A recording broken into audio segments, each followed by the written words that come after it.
Good evening, everyone. This is the work session of July 14th. In accordance with the Open Public Meeting Act, notice this meeting has been sent to the retrospect and posted on the bulletin board in the Borough Hall. The first item on the agenda is the public comment period. Anyone who wishes to speak with the commissioners, now is the time. We'll do the room first. Please stand so that we can put the mic closer to you and provide your comments.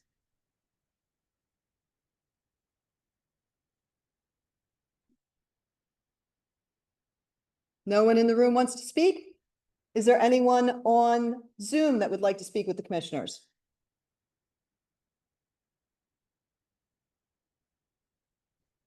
Okay, then moving on. The next item on the agenda is the resolution approving appointments to the fire department. We have 4 members that have qualified and are ready to begin active membership. The fire company has provided their blessing, and so the resolution is solely just to approve the appointments. I'll make a motion to approve the appointments for the fire. I'll second. Thank you. Voting on that motion, Commissioner Troy, In favor. Commissioner Cole. Aye. And Commissioner Seidel. Okay. In favor. I'll like to do it. All right. The next one is an authorization to approve appointments for the Library Board of Trustee. We have 1 member being appointed to fill an expired term. I'd like to make the motion. I'll second. Voting on that motion, Commissioner Troy, In favor. Commissioner Cole. In favor. Commissioner Seidel. In favor. Okay, thank you. Now we have the presentation of the telecommunication plan that has been provided to us, prepared for us by Cityscape. Susan is joining us from Florida, I believe. Susan, aren't you? I'm in North Carolina, but I'm here. North Carolina, sorry. All right. That's- Okay, Susan, you have been working on this for quite some time and we're trying to wrap this up. So would you please provide a general overview of the actual telecommunication or the wireless communication plan? And then when we have completed with that, the commissioners will go on and discuss the ordinance. Okay, and do I have permission to share my screen? Yes. Okay, there we go. I have prepared a presentation to walk us through where we started and where we are now. So just to recap, Cityscape works just for local governments, and we have been working with the borough to develop a wireless communication plan for wireless communications that is specific to network planning for your cell phones. So this is not wired infrastructure for internet to your home. It is the wireless that you see on these towers, the antenna, and they could be either on a macro cell or a small wireless facility. I just have a few images of standard non-concealed type macro cells and some examples of what a concealed facility would look like with all the equipment camouflaged so you don't see all of the antennas and coax cables.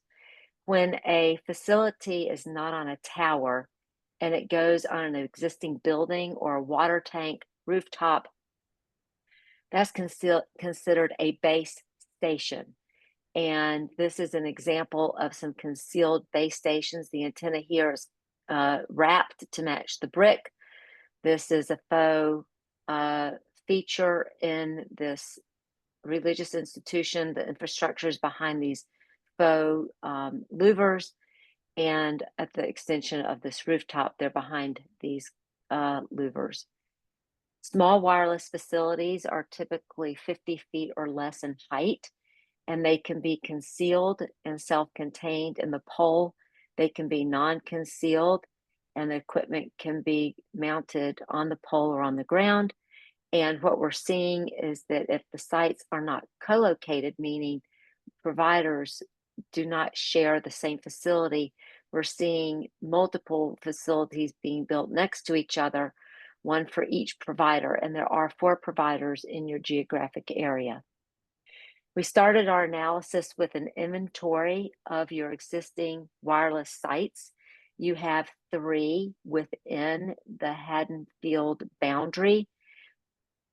And then the other sites that are affecting the boundary are outside in a 1-mile perimeter.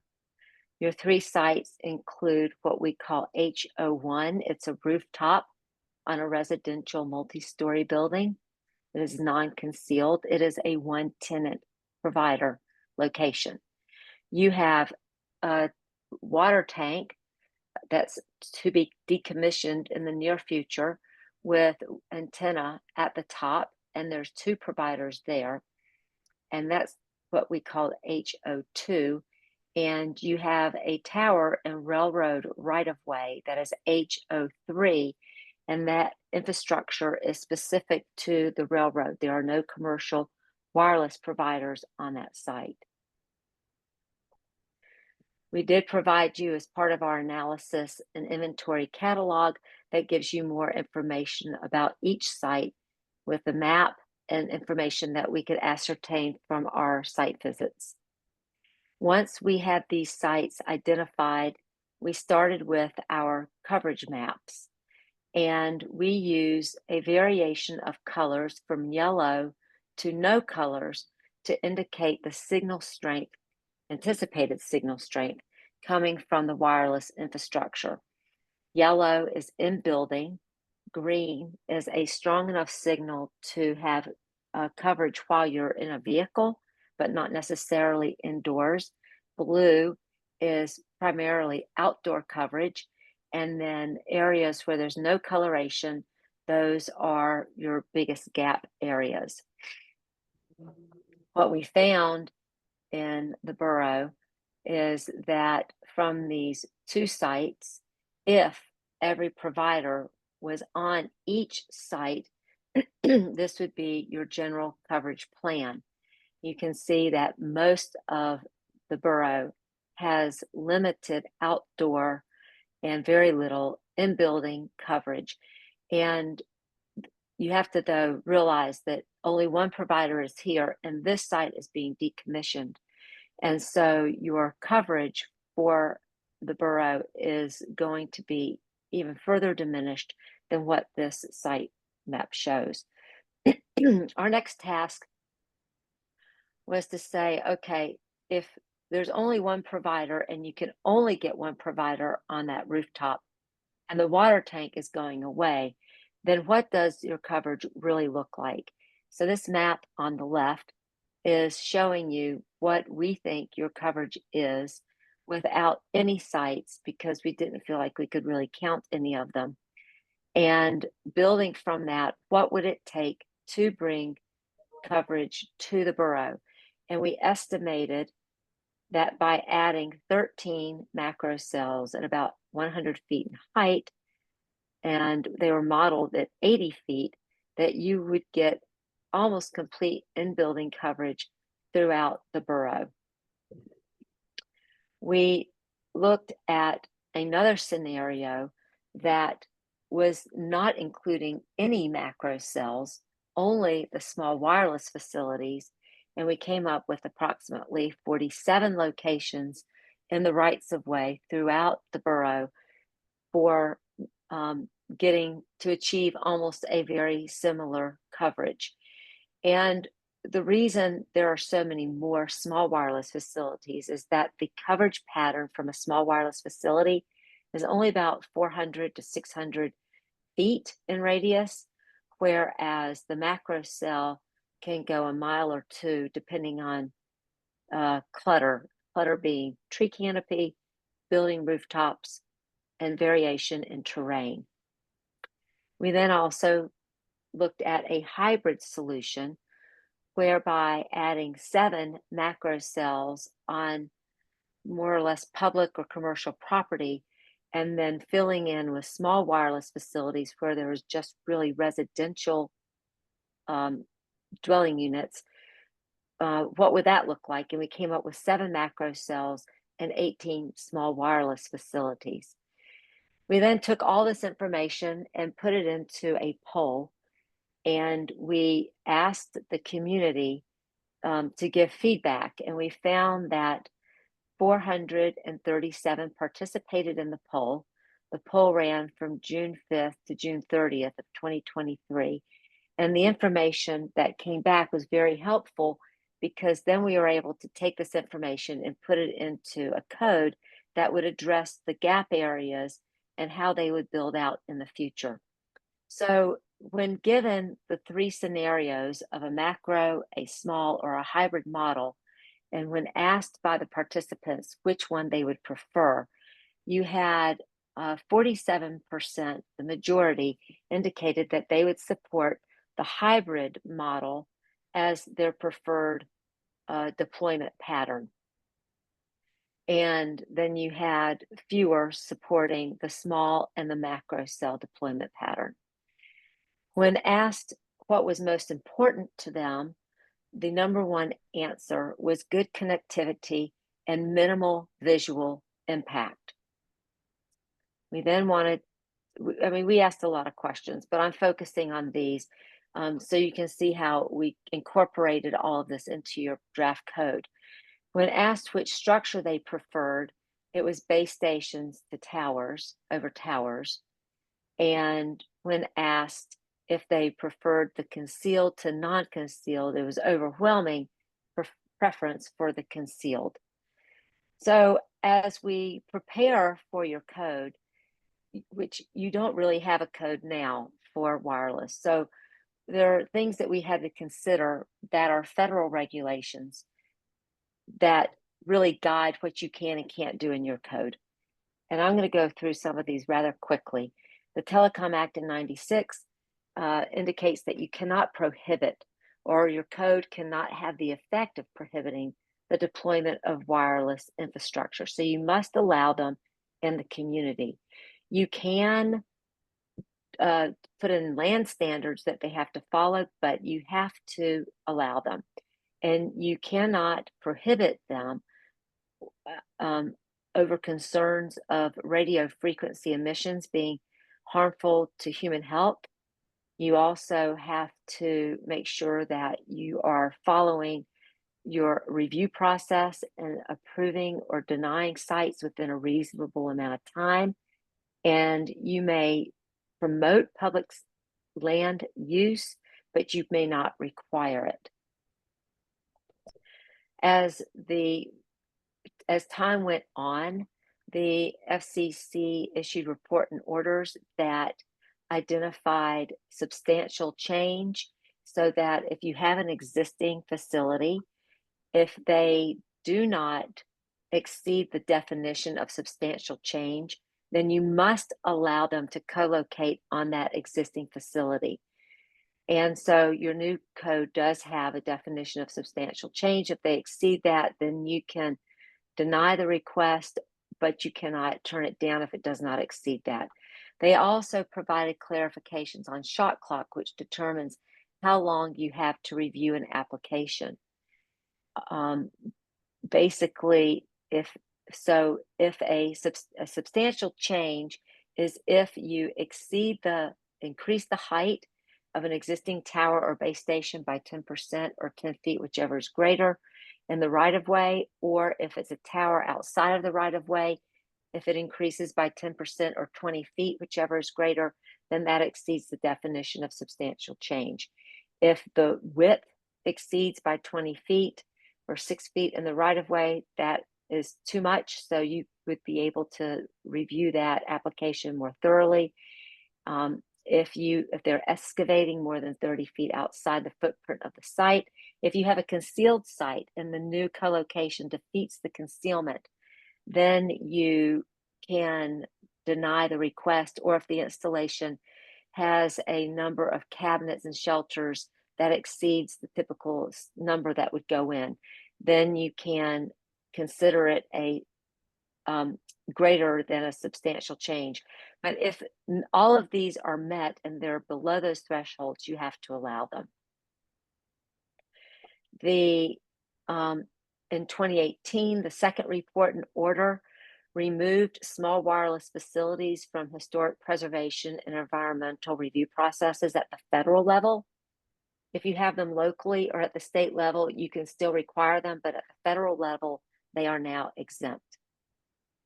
And then also in the report and order in 2018, they imposed reasonable fees, and they reaffirmed that local government has the right to regulate the aesthetics and public safety concerns, and they codified the shot clocks.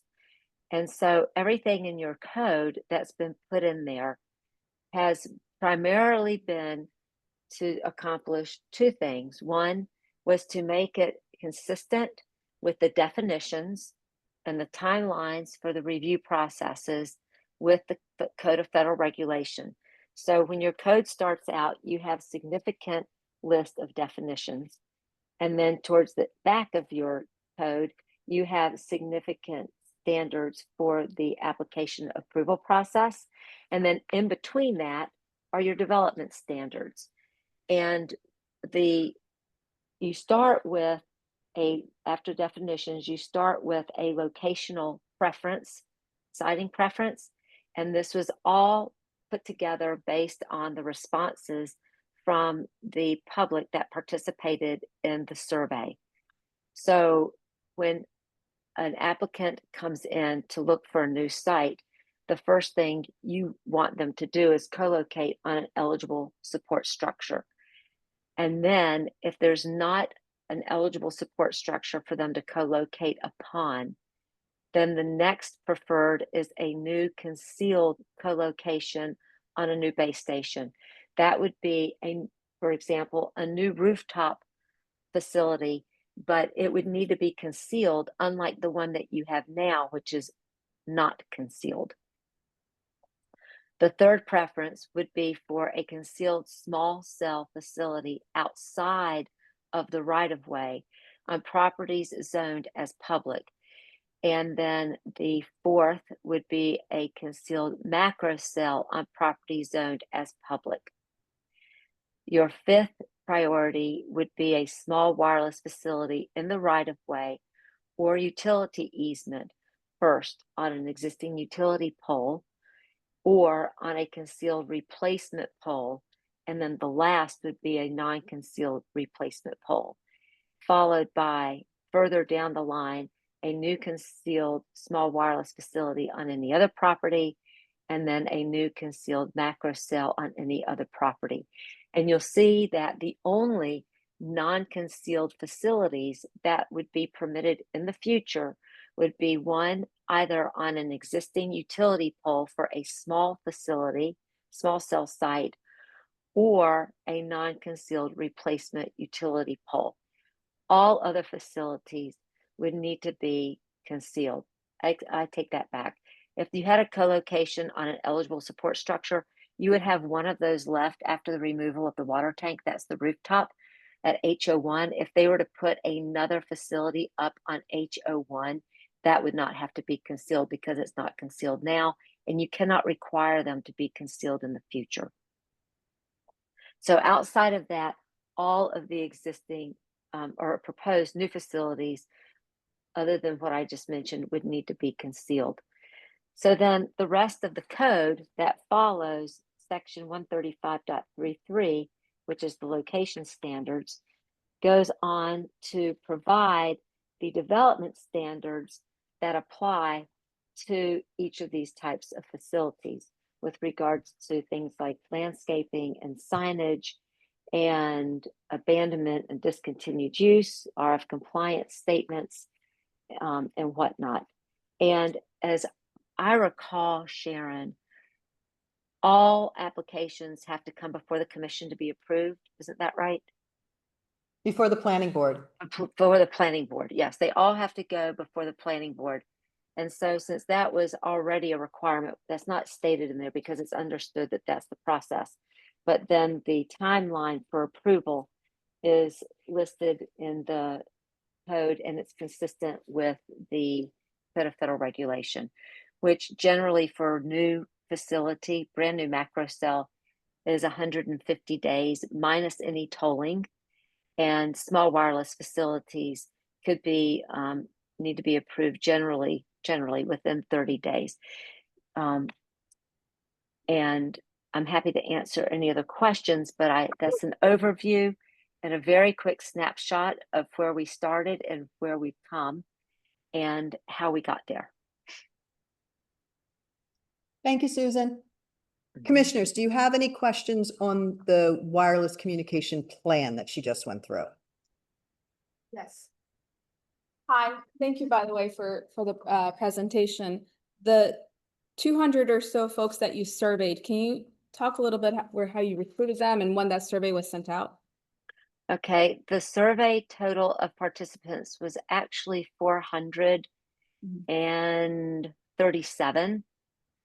And the borough, let's see, you had it posted on your website and you used your community information forum to let people know that it was available for them to participate.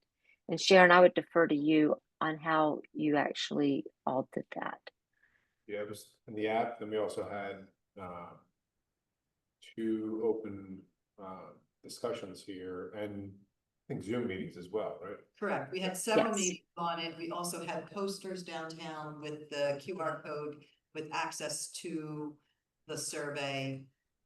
We had it out on the app. We had it out on social media. While it doesn't sound like a large number of participants, we were actually thrilled we got that many. Yeah, no, I believe you. Yeah, and I believe it was out, I think you stated there, you stated a month, but I believe it actually went longer, went about 6 weeks. Was this last year or the year? It was in 2023. 2023. Okay. Okay. Thank you. Any other questions? Yeah, hi, Susan. From excavation, I would assume that's for power? It could be for it could be for power, or it could also be to get fiber to the site. We have seen fiber have to come in from perhaps the roadway or an easement, and when they have to excavate to get to that, that has put them into the exceeding the definition range, and we've required them to follow a different review pattern. Okay, and then in the map of the hybrid solution of 7 macro and 18 small wireless sites, seeing as that we're primarily a residential community, where do they usually go in the residential areas? In the right of way. Okay, and concealed as telephone poles or lamp posts or however you saw those. That's right. Yes, and we've also seen them with non-lit luminaires. So we've seen them go in to look like a lamp post, but then they don't actually turn the light on at night because residents didn't want any additional light. And then we've seen them go into areas where they did want the light, and so the light functions. And their negotiation as a company is directly with the electric company for power? It is, and then they need to also have an agreement with you. If you maintain the right of way, they would need to have an agreement with you on a right of way agreement where you would be able to get an annual, it's a meager, but you would be able to get some annual rent from them for use of your right of way. Sure. All right, thank you. I think we can all safely say that cell service stinks in Haddonfield. So any movement we can make in this regard, it stinks. It stunk in 2023 with the map, and it will only get worse. Yes. It will only get worse. So this is beyond a convenience factor. This is really a necessity to improve our cell service. So I'm not saying time is of the essence, but time is a ticking. Well, to explain process, we went through to figure out what the problem was and how to solve it. And that's what this plan is. The ordinance puts in place implementation processes. Then where we were headed with the next steps would be, we were actually looking, because most people wanted it on public property, we were looking to then create a bid to go out for some solution, maybe the small sites the larger number of small sites or some combination of both on public property, and put it out to bid and see what we receive. There's carriers out there now that, are creating small cell sites that everybody can fit on. And they're not as visible and as obnoxious as the tall old towers. So, but that was where we believed our next steps were headed. And I think when we discussed this last time, but the intent was to basically use this, I'm not sure if we're called the master plan, I think We just switched it to plan. the plan as the source document, instead of having to write an RFP that details everything, it basically references this document, which includes the feedback from all the residents and stuff like that. So it does give providers some flexibility to come with us with ideas. Even if they said we want to put one huge, lattice work, or lattice type, tower in the middle of town, it probably wouldn't go over real well. But if someone else has a hybrid type model or something like that, then we can say, well, this is one that we prefer over this one, this other one over here. Sure, and we're considering the right of way as public space. Correct. Right, okay. So And- they're not and I- going to be creating any agreements with private institutions other than perhaps a building for a macro site? Or the Board of Education. Or that's what I mean, like the Board of Education. Yeah. They're the only buildings I was considering. Yes, and I know Susan's have been in conversation with the Board of Ed. Yes, I was just going to say that we did look at a number of large borough properties, but they are all on the Rossi. And so we had to remove those from consideration. But we did go and talk with the Board of Education. I've actually presented to them twice and spoken with them a number of times since then.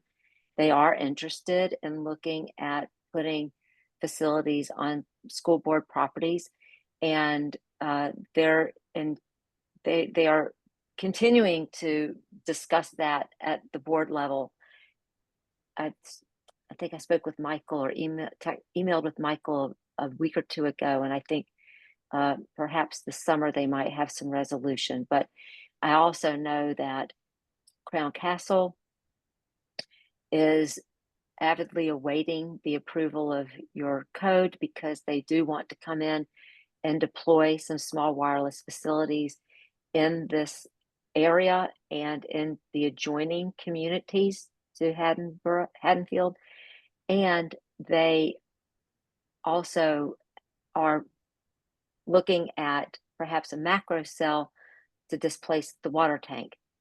So you do have a number of providers and infrastructure service providers, not just the commercial providers, but the infrastructure providers, waiting to see when the code goes into effect so that they can come and talk with you about what they want to do. Sure, and the macro cell would be a permanent macro cell to replace the water tower, or a temporary macro cell? It would be right. It'd be a permanent facility, but not at the water tank site. It would be somewhere else. Okay. Okay, before the election, we had put this on the agenda to try and bring it to some close. We did have the ordinance on for introduction. It did not go further. We waited until after the election to bring it back up.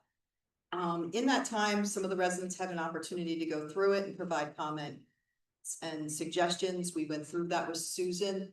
Most of them we were able to resolve. There were a few items that I need your input on before we can finalize this, if you're ready to move forward with it at the end of the month. I pointed those items out. The first one was, and I know when we talked about this before, Sal, you were going to come up with some kind of language for it. The wording currently in the ordinance on page 12 at the very top says install small cell wireless facilities less than 165 feet apart, demonstrated to the borough's satisfaction why such placement is necessary. And we talked about the fact that there is that leads to some ambiguity with that particular wording, and Sal indicated that he had wording through the courts they use to try and define that better, to be able to explain that, correct? Yeah, I mean, just, the borough satisfaction is just so, Broad. almost incapable of a definition. I mean, so we do have some language that we could insert in there that would be more tied to the engineers, more standards, something, not as wide open as this. The next thing is on page 13 and then again on page 15, I believe.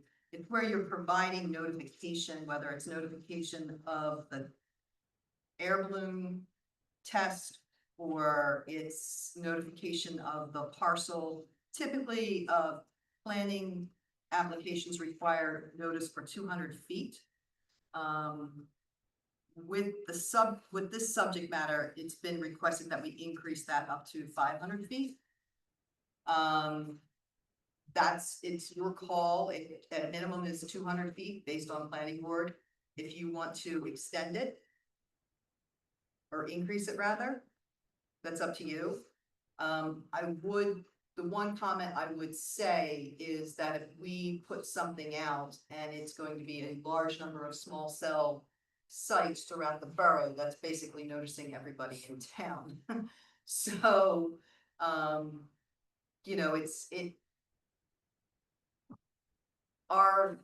when we would go out to bid, that would be basically notifying people to begin with.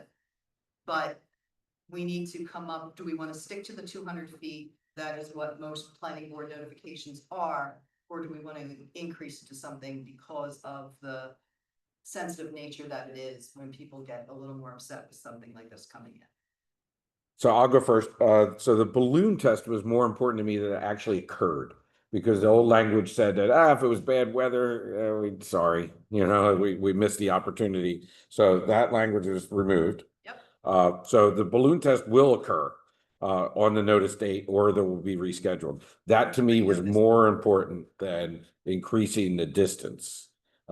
Because even if we increased the distance, that was the give. The give was, you got to do the balloon test.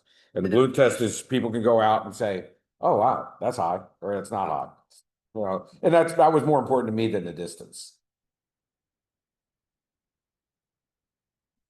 I guess I'm okay with the 200 just because it is the planning board, and if you make it a higher number here, where do you draw the higher number on something else? So I think as it applies, if you're talking about the hybrid model, you're a lot of residential areas and have a lot of notification. I think we can overcome, similar to what we did with the survey, overcome community involvement by just getting the word out ourselves. Yeah, the same methods of in the past. I don't see a reason to go beyond 200 rating. Okay. And you're comfortable with the balloon being the same, the notification for the balloon test is keeping it the same 200 feet that we have for notification of the application? That's correct. Yes. It's the same people that were notified Yep. for both tests. Yep. And that notification is regardless if it's a small cell or Yes. macro. Okay. On page 16, there was some questions, and I didn't put this in the notification, but there were some questions. Susan originally had clock date for the calculation. The clock date calculation shall restart for this presentation, she switched to shot clock. There was just some discussion as to whether or not that terminology was appropriate or not, but it's one or the other. It's it's the time that they are keeping track of things. So that was changed to shot clock throughout.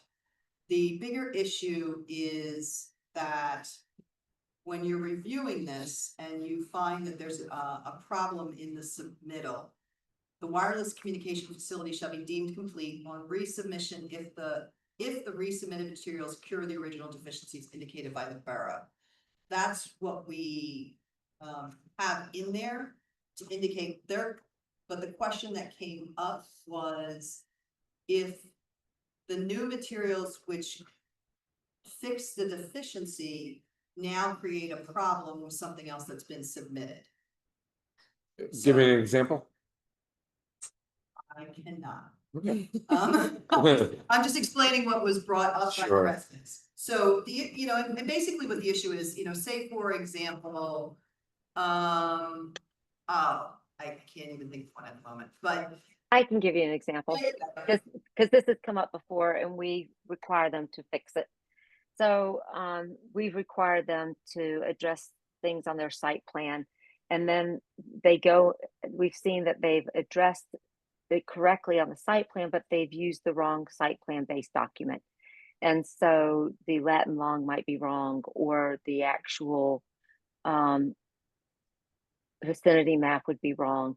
And we have required them to go in and change it and make it correct. So you do need to re-review whenever they resubmit to make sure that, one, they've addressed your comments correctly, and to make sure that nothing else has come up based on their change.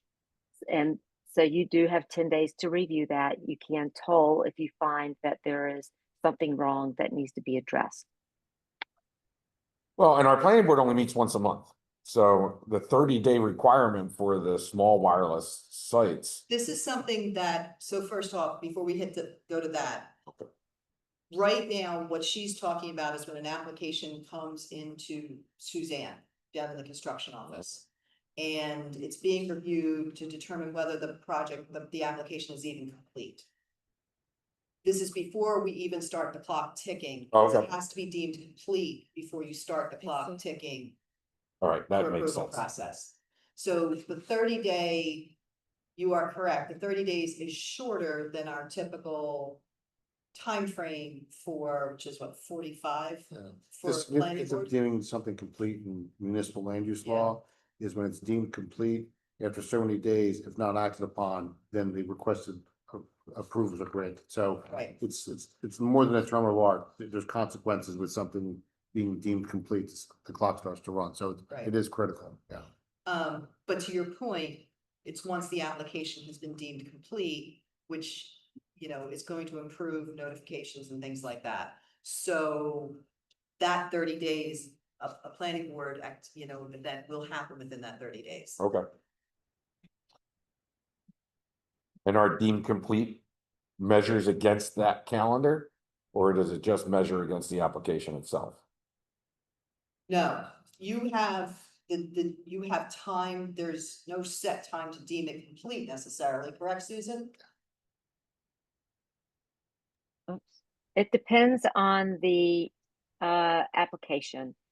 If So, it is, For if it's an example, eligible if you have a small cell application and they turn it in on the 2nd of the month. Our planning board, because of the ways dates fall, won't be until the 7th of the month. How many days do we have to deem it complete?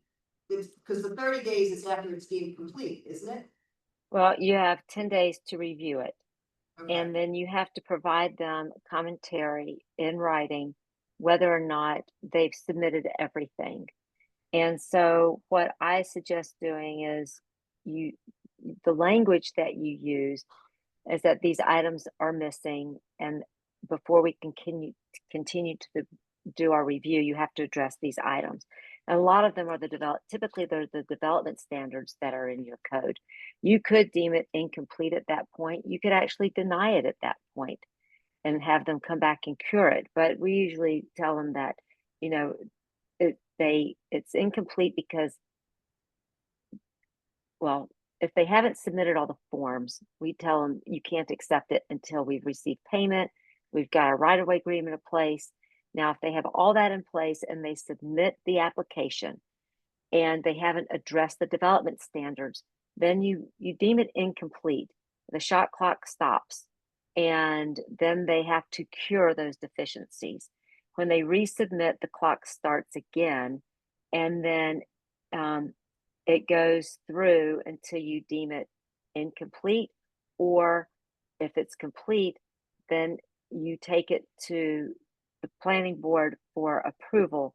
And co-locations using an existing structure, you have 60 days to do that entire process, and you have 90 days if it's a new pole or a replacement pole.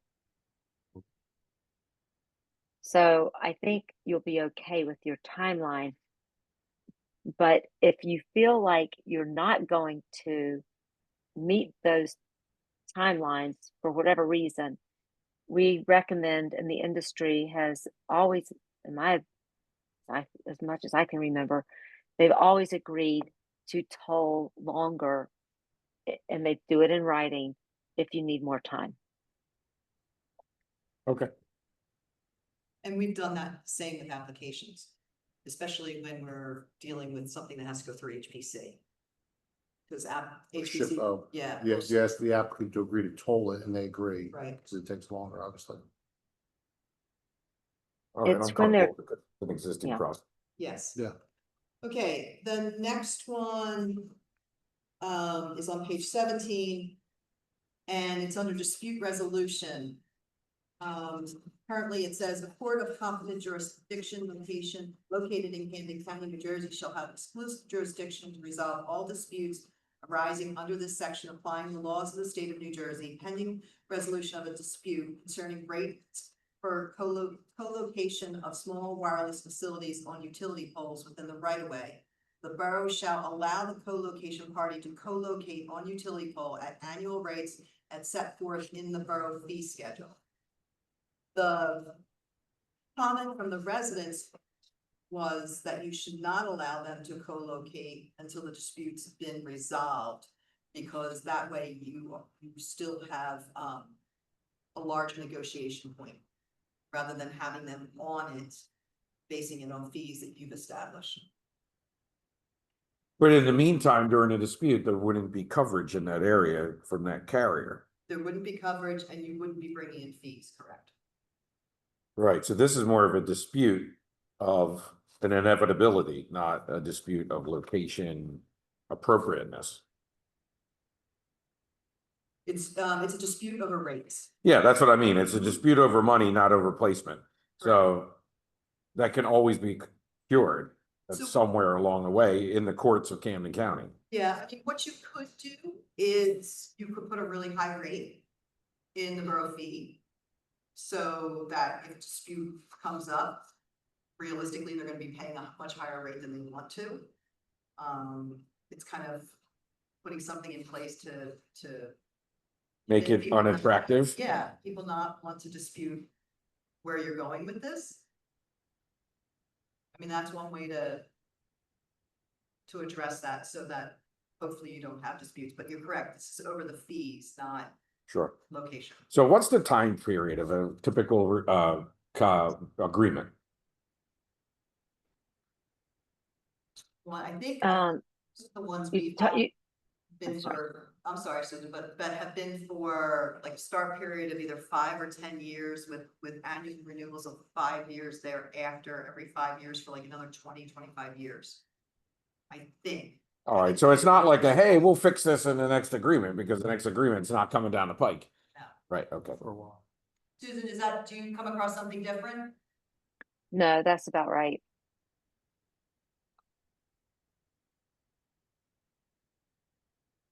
So, right, I'd rather Um, set a higher rate for dispute. Well, there is the Federal Communication Commission has indicated that an acceptable rate would be $270 per small wireless facility per year. And I think we have one community who has gone a little higher than that, but most communities stick to that $270 per small wireless facility per year. And so I just want to put that out there to you as you think about what your rates might be, And that's because per carrier, correct? that's per pole. So if you have that's multiple carriers on it, we only receive the fee for as if there were one. That is my understanding. Yes, and their argument in their report and order was that fees that were much more than that could be considered a barrier to entry, because the industry would be paying, in their opinion, too much for the use of that real estate. I don't agree, but that's what they came up with. It's per small wireless facility, and it doesn't indicate, they don't clarify whether that is a single tenant pole or a 2-tenant or 3-tenant pole. It's per facility. Help me understand, the dispute in this case is between which parties? Susan, in this section of the code, this is dealing with the dispute between the borough and the person Correct. who's in the right of way. It's, The borough and the applicant. So let's say tower company ABC comes in and you have a dispute about that fee, then that dispute's between you and that particular tower company. Or it could be provider A, B, and C. And it would be with that provider. It's whoever the applicant is for that facility.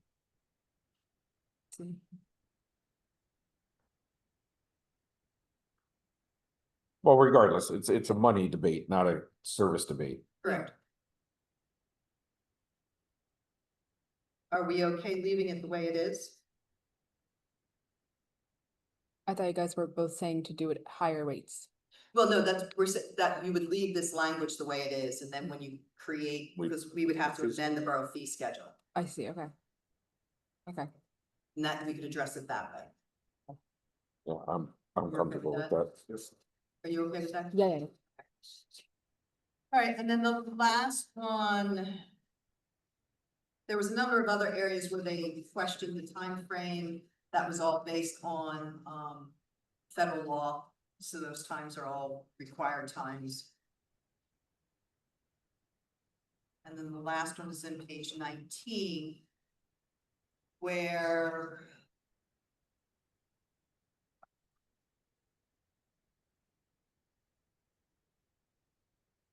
Even though we failed to act, they still have to notify us that they are accepting and moving forward. Is that 8? Is that the one that you were gonna point out? no, it was under, well, it was under 135.39 in the fact that, oh, I'm sorry, it's on page 20, not page 19. It's on page 20. It's on page 20, 135.4B and C. We only list under property zone public, we only reference borough-owned and Board of Education sites. Because that's really the only ones we have zoning regulations over.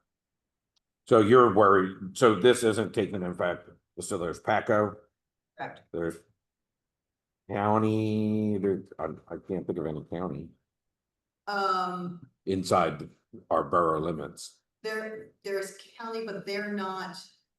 And then the taking post ownership office. of, well, and again, it's a state highway also. Oh, sure. But, and PATCO, we cannot regulate. They have their own rules and regulations of the bi-state regulatory entity. So we specifically put in here as the public zones that they were, Borough of Haddonfield and Board of Education properties. So that's clarifying that. I would rather be specific than have to get in the middle of a fight between the county and the carrier or Paco and carrier. Yeah. That's for sure. Well, PATCO, I mean, they already have one. It's on Susan's map, you'll see that there's one down in Crow's Woods. That is solely for their use. Right. My understanding is that there isn't anything else on there other than their trains. So. But that was what, we had come down to that wasn't resolved from comments from the residents. We just walked through those. It doesn't seem like we're making any changes other than the language for the borough's satisfaction. Do any of you have any further questions having read the ordinance? None from me. Yes. No, I'm good too. You good too? Mhm. All right, are we done with Susan? Yes. Nice job, Susan, thank you very much. Thank you. Thank you for having me this evening, and I look forward to hearing the timeline for the next steps. I'll reach out to you tomorrow, Susan. Thank you. Bye-bye. Bye, thanks. Okay. The next item on the agenda is to talk about our communication plan. Mhm. So Tier sent, you have in your packet, and Joanna sent it out today to you, and then Frank did some additions to it. A Tier had sent out some comments and some ideas. Joanna drafted a simple, plan from that. And then, as I said, Frank made some other recommendations and changes to it. Which are all in the same area, but in the I package. feel like I have multiple copies of it. So. Is that in the things to talk about section?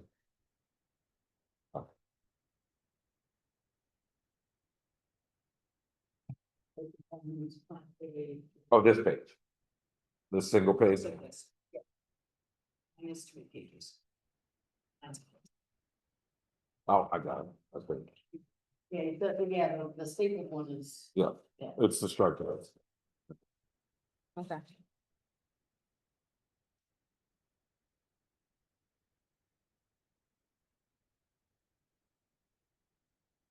So the majority of the changes, not sure you had a chance to review what Joanna drafted and sent out to you this afternoon.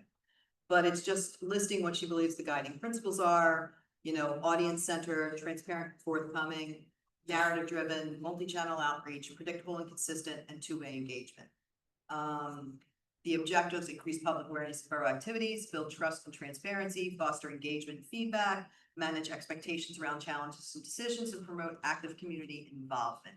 She then goes on to explain the different types of groups, what their needs or concerns are, and how we would be addressing those and through which items.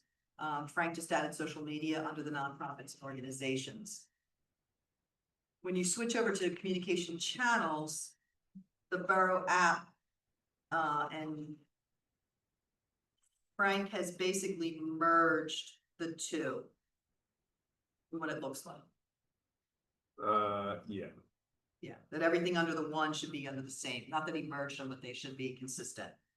Anything we send out on the app, we should be putting on. Or anything that's going out on social media should be going out on that. There is some consideration with that. I mean, we're gonna put some like feel-good things, and stuff out on social media that aren't necessarily app.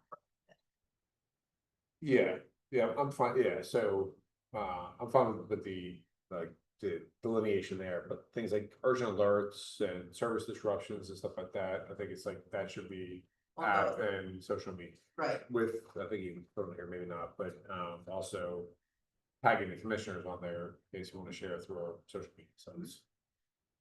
yeah, and then Joanna and I were talking about, because she just had this down as emergencies and stuff, we understand that, I know she did expand it. So then, you know, event reminders, meeting reminders, if there's, I'll talk to you about a newsletter later.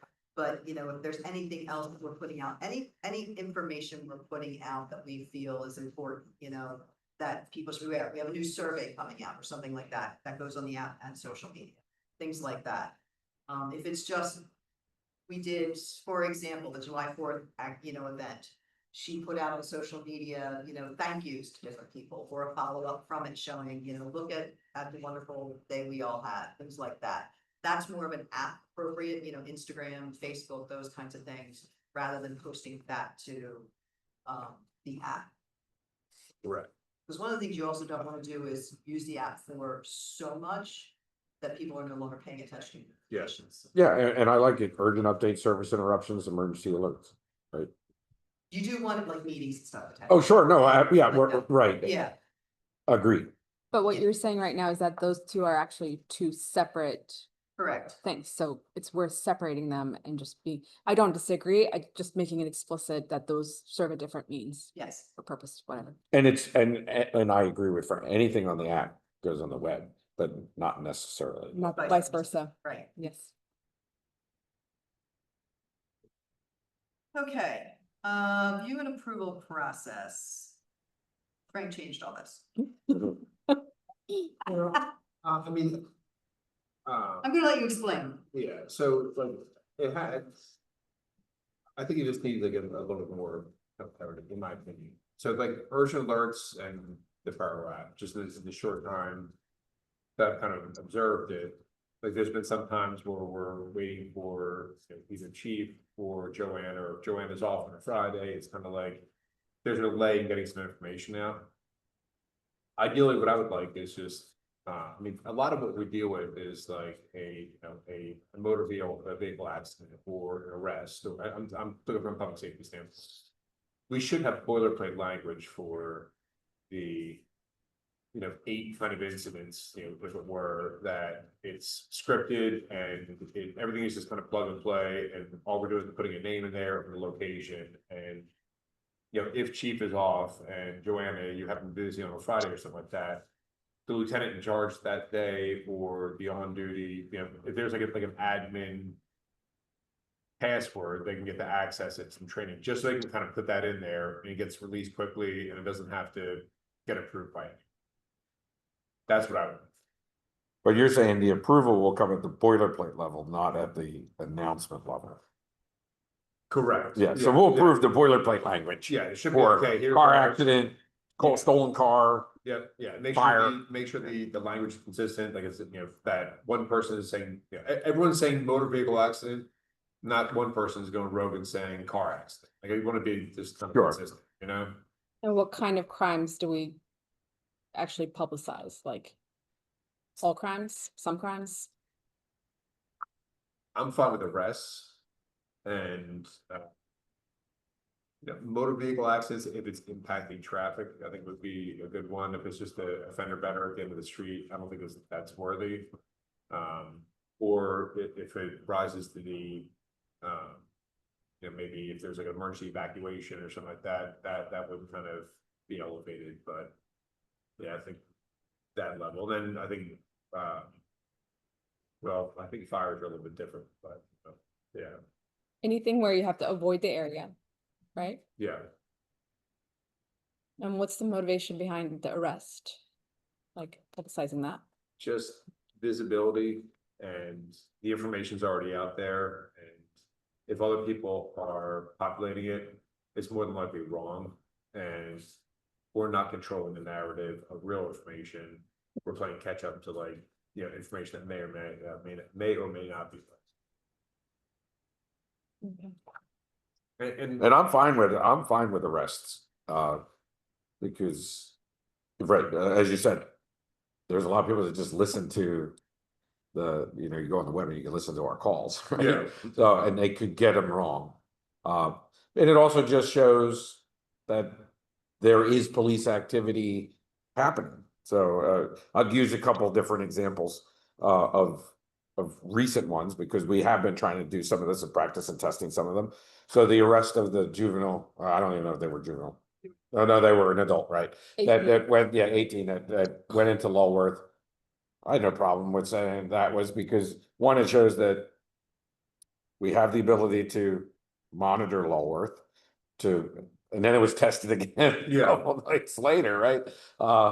So, and that was also put out, to just show, it shows that we have a capacity to watch public property. So I was fine with that. The other one is the emergency weather things that we've been putting out. There's never an assumption, overshare those types of things to say get indoors or spending a lot of time for work in the Midwest in my 20s. I got very, very in tune with lots of different symbols on different buildings for different types of weather events. And it was everywhere when something was coming, and it was very comforting to know that. So I'm good with both of those. Responding to chatter, though, yeah, no, I would leave it up to the discretion of the public official or the safety officials to say when they want to bring attention to something. I don't know if it needs to all three of us to approve that, though, because it would slow down. If an example of what happened a few weeks ago, there was a bike tour that went through town. It went through town. Yeah. It didn't stop in town. They weren't doing donuts in Kings Highway. It went through town. A lot of people talked about it. That wasn't something we really would message. But if it was a recurring occurrence, maybe. Yeah. And if it was actually an impactful, would stop traffic. There were multiple calls that came in to the station that we had to respond to, and there was something to respond to, not just that calls came in. Yeah. So I'm okay with that not being something that was announced. Yep. even though it made the waves on the social side, Yeah. it didn't rise to the concern level. So I'm judging more the practice that's been going on, and I like the practice that's been going on. I haven't disagreed with any decision so far. Have you? One or two. Okay. But Well, you which ones? I disagreed with the Lulworth one because it wasn't an ongoing active danger to residents. It was a vacant property that an 18-year-old, which I know on paper is an adult, but like broke into a vacant property and then got arrested. There is no ongoing danger, right? Like I, as a resident, don't have to be like, oh, let me lock my door because I'm not the target. They're going into a vacant property. So to me, I feel like the threshold that I'm looking at is there an ongoing danger or risk to residents that we need to warn them about, that they need to change their behavior on? And that one just didn't hit the bar for me. Something like traffic patterns, or like this happens all the time. Every time I'm crossing Kings Highway, I feel like there is a bike who's like doing a wheelie. Like, to me, I would say like the police are aware. Like maybe that's an announcement worth making, not so that we're getting like constant phone calls being like, hey, did you see that? Yes, we saw, we're on it. So that kind of thing I would just push out, not as like, haha, we got the bad guys. It's more like, we're aware, we're monitoring the situation. You all can just go about your business. So that's more along the lines of what I would hope to see. Well, I would like to see in that regard, more of a campaign to say, here's how you report it, instead of complaining and thinking that we're just watching social media. Actually, here is 429-3000. Just give it a call, and report what you see. I would say that the Lulworth one wasn't about safety, it was about property, right? And that it's a property people care about, and it is ours. And much like somebody, I would take it to akin to somebody taking the golf cart out, right? Like and just going for a joyride on that. That was unacceptable. And going into a public owned facility is unacceptable. It's as unacceptable as private property. We just happen to be the owner. And then add on to it, it's in closing, right? So we have to show the new owner that we're still maintaining that property. So, I mean, I think that one is, you are correct, it's not a hazard to residents. The problem is it's been a hazard to that building. But that's a private conversation with that upcoming owner, not like the town. Yeah, except that the residents have been very vocal on the fact that they don't think we're doing enough for it. And so it's just, It's bankrupt. and it may have been, your point may be taken in the fact that that may have been something that could have just gone out on social media and not necessarily on the app. Because it's not to the level of, harm that the residents potentially have to be aware of something. Like, somebody coming back through town and stealing cars again, or something like that. But, to their point, knowing the abuse that has been out there and the very vocal folks that have been out there about, there's people breaking in, there's people doing things, we've walked on the property, notification that we are watching and we're paying attention and we're trying to maintain the building helps offset that narrative too. There's a deterrence factor. Yeah. In that kind of situation. And I think there's an element of, our police force is the size that it is. And, the only way to improve upon that is, to make yourself look bigger and act bigger.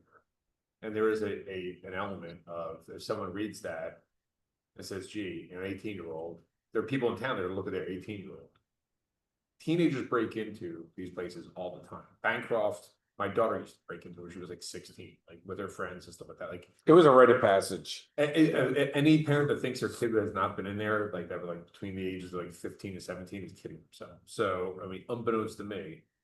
So I think there's an element of, a parent look at this and saying, hey, you don't want to be on this app. You're an 18-year-old, like you have your world ahead of you. Like, let's not be doing stupid things. And I think, there's gonna be a campaign we're gonna have with driving that will encourage that kind of discussion. And we talked about last week that we're gonna put in place a police blotter on Tuesdays that will summarize the crimes that have been committed and get that out there in the open, and people review those and see what's happening and the measures we're taking to fight it. I get all three of your points. I think then if the point is to communicate this so town knows that there is police activity and we're monitoring and all that good stuff's going on, then the tone of the message could be different. Like instead of saying like, haha, we got the bad guy, here's their picture, it could be, hey, we're aware that break-ins happen at Lulworth because it's a vacant property. We just arrested an 18-year-old on Friday. We're monitoring, we're again monitoring, and we put up cameras or something. Like the message is slightly different depending on what you want to communicate. So that would be my one ask. Well, but I will say that the official notification from the police department didn't have commentary.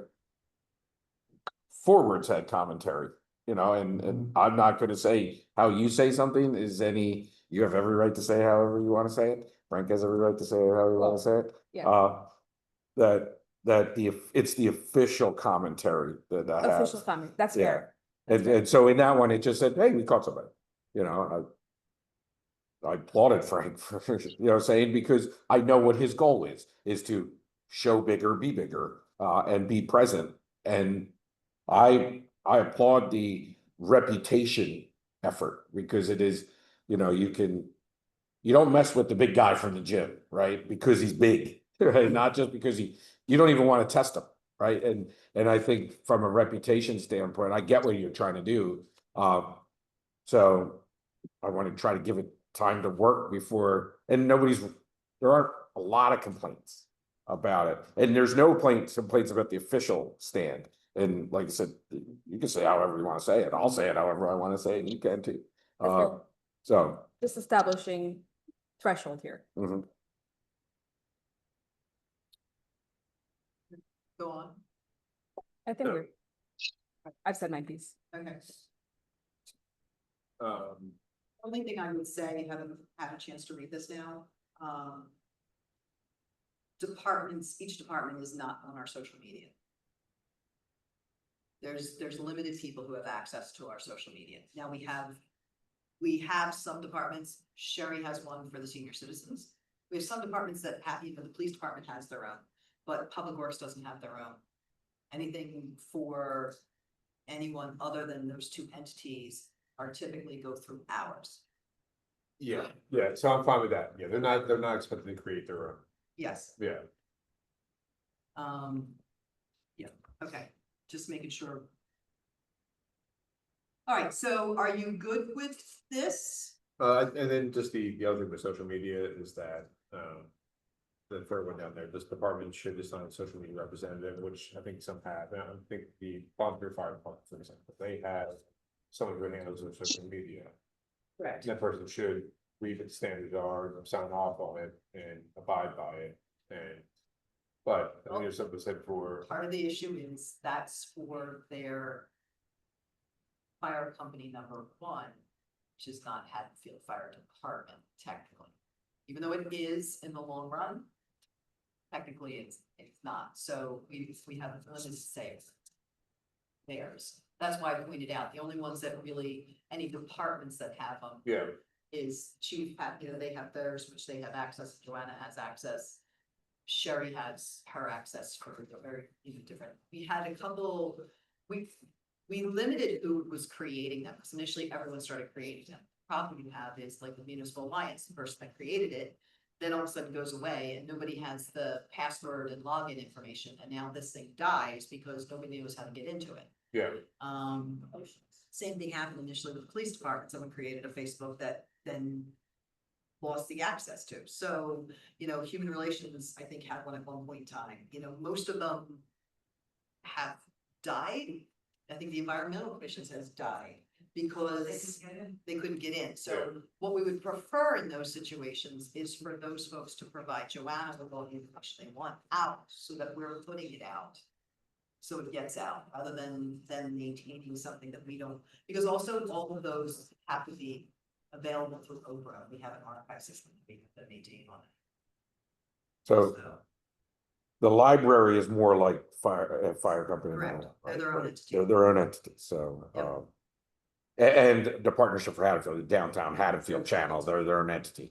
And so, Shade Tree Commission, I mean. Is that so we should make sure that we have access to the shade tree stuff only because one, we have to make sure it's archived, and two, if people change, we need to make sure somebody has access to it. Because, you know, having seen a number of the other committees, they tend to, you have someone who's gung ho and active, and when that person is no longer there, no one steps in necessarily to pick them up. And then they kind of just die, and then people think they're out active. Right.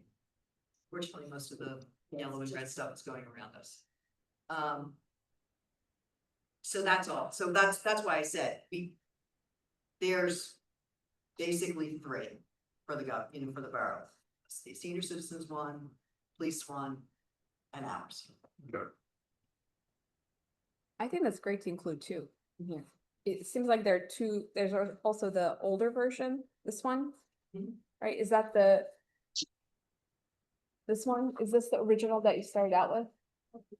Yes, that's the original. I mean, there's some more content in here that I honestly didn't think of, so probably the next version of this is marrying the these combination two, of those two. some combination of these two, and even including like stuff like what you just described, the Mhm. various pages or Facebook pages, whatnot for the commissions. Okay.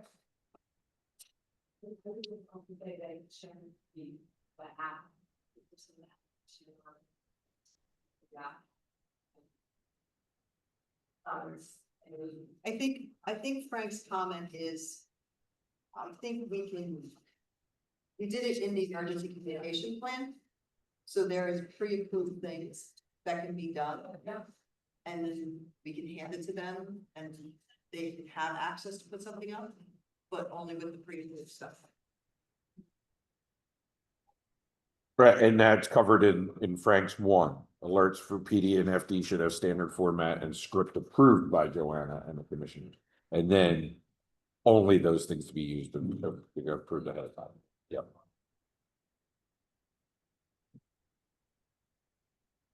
All right, so we'll combine some of the things that the chair was talking about, in the other ones, and apply it to Frank's version, the last version of the one put around today, and send that out to you. Cool. Well, you know, so now in the things to talk about, do we talk about the partnership in this plan? No, they're their own entity. They're their own entity, so we should, Right. I which I think think, is in the old one. Really? I mean, I get the entity thing, but if I'm a resident, and this is very much designed for residents to understand our communications plan. Like, as a resident, I'm not thinking, oh, those are two separate entities, and therefore I need to go somewhere else to find that information. Like, It's not saying that we aren't sharing information between the two. I know, but the resident's not gonna get that. They're gonna want to understand, So we can put something in there explaining. yes, well, and that's why I was Same bringing with this the up. library. So you jumped us up to say, right, in partnership with the borough, the partnership of Haddonfield is, or, you know, in partnership with the borough, the library is. That's not the same as the Mabel K. Like the Mabel K is the Mabel K, because that's ours. But it's really, I would like to see an education. I mean, it's one of my beefs, right? Yeah. Is that it is very obfuscated between what is a partnership and what is, and this goes all the way down to the types of events. So when it is a borough event, we should say the borough is hosting versus the Partnership for Haddonfield is hosting. Or the Lions Club is hosting, or Rotary is hosting, to really talk about who is the host of these events, because we only host 4 things, you know, and then the partnership hosts about 7 things, and then everything else is community driven. Fine Arts and Crafts Festival, wonderful, wonderful event. That was, I call it tier 3, right? So tier 1 is borough, tier 2 is partnership, tier 3 is any other. And that was an any other, very successful, but that isn't in conjunction with the Partnership for Haddonfield. They work with us to close down the road and coordinate communication activity. Right, that's not a partnership event. That the Fine Arts and Crafts Festival is. That's another conversation. It's not, No, I mean, I get. But that. but from an educating the public standpoint, we have to come up with a process to educate the public about who's holding what. That specific event. I'm picking is- on them. No, I know. It is, because this will come up next month or the following month or something, depending on how we move forward. That was an event that was created and started back before the partnership existed. Yes. Then the interaction between the entity that runs the craft fair then continued on with the partnership created to be with the partnership. And then the partnership would receive funds for that. There were. From us or from No, them? from them, Okay. from them. So they don't just make money, they also Hmm. provide money. Then there were some issues, and in December, that wasn't going to work well between each other. So in order not to lose it, we took it over. We approved the contract was with us. The first year, the intention was still to provide the partnership with the funds. We will be having some discussion on how to move forward with that and how that event occurs at a later time. Sure. And as a general, and to not talk about the Fine Arts and Crafts Festival at all, which was a lovely event, that. Thankfully, it did rain. And it didn't, yeah, right. Sure, oh, no problem. I didn't judge. That was its own thing too, right? But that there are events that lose steam from the organizers, but don't lose desire from the residents. So we have to also help communicate and educate the public. The car show, I'll use that as an example. You know, we didn't lose the car show. They didn't want to pay for the safety improvements that we're putting on everyone. Right. You know, there's no apology for wanting to keep the crowd safe that happened in our town, and it has a cost. And every organization that wants to hold an event on our town has to know a couple things: what they're asking for and how much that will cost, and then they can decide how they're going to fund it, if they're going to fund it, if they're going to scale their event down, or if they're not going to hold it. And that comes without an apology. I mean, it just has to come without an apology. I agree, and I think the website should be both educational tool and the central source of information. And I think having an events page and explaining here are how events get hosted in town. The borough hosts things, other organizations host things, and just giving that rundown, and then maybe listing all the annual events that we actually have full ownership over, so that people, like, there's a central place people can go to learn about these things.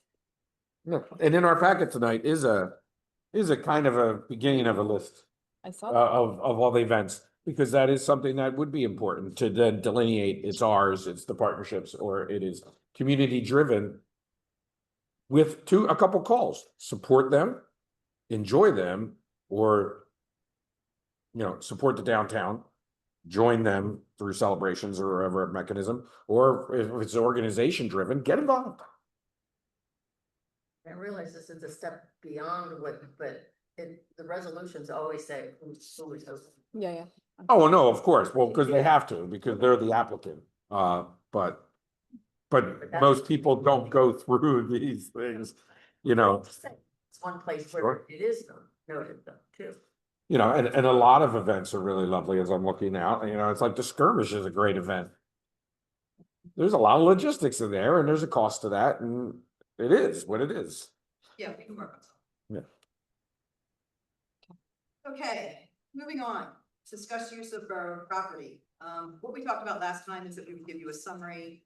I sent the Excel spreadsheet, that's an ongoing spreadsheet, so the ones that you're talking about are the ones that are highlighted there. Most of those are annual events.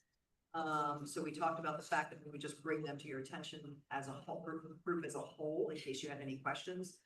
They include the annual American Legion 5K run, Veterans Run, the Christ the King School 5K run, Kings Run, Rally in the Alley, You'll notice Rally in the Alley, they're still working through numbers, but Rally in the Alley, this is what, the third or fourth year that they've had that, are we planning on having it, so they're aware there's cost and they're willing to pay them.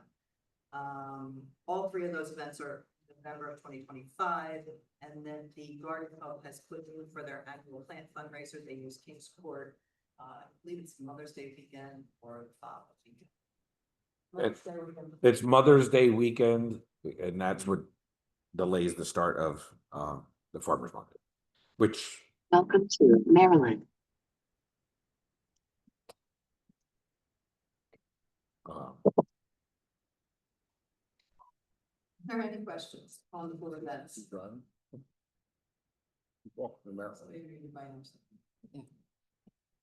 Any questions on the four events? no. No. Okay, we good to move forward with them? Sure. Okay, hey, Matt, you want to join the table? Love to. Thanks. Are we skipping one? Can I put in? Partnership goes under You want partnership. them here? You want them here? Yes. Are we talking about tax exemption? Yeah. Okay. This is the pilot. Hi, it's here. Nice to meet you. How are you? Good, thank you. This is gonna be suffering in Europe. So let the record reflect, it took 12 seconds. 12 seconds. I bit my tongue. First volley. Your pain must have been, you know. No, he's at the shore, close to you. No, You want my inbox to look at? I haven't been there yet this year. No, I've No. read it already once. I read it.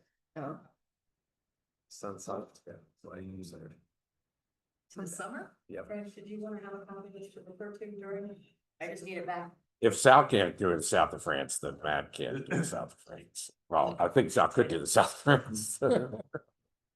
Okay, Matt, before we get into the, the application itself, especially since we have two relatively new commissioners and a tier absolutely new, have not really gone through any of the Woodmont stuff. We want to kind of give just an overview of the deal that was in effect with Woodmont and kind of explain what the pilot is.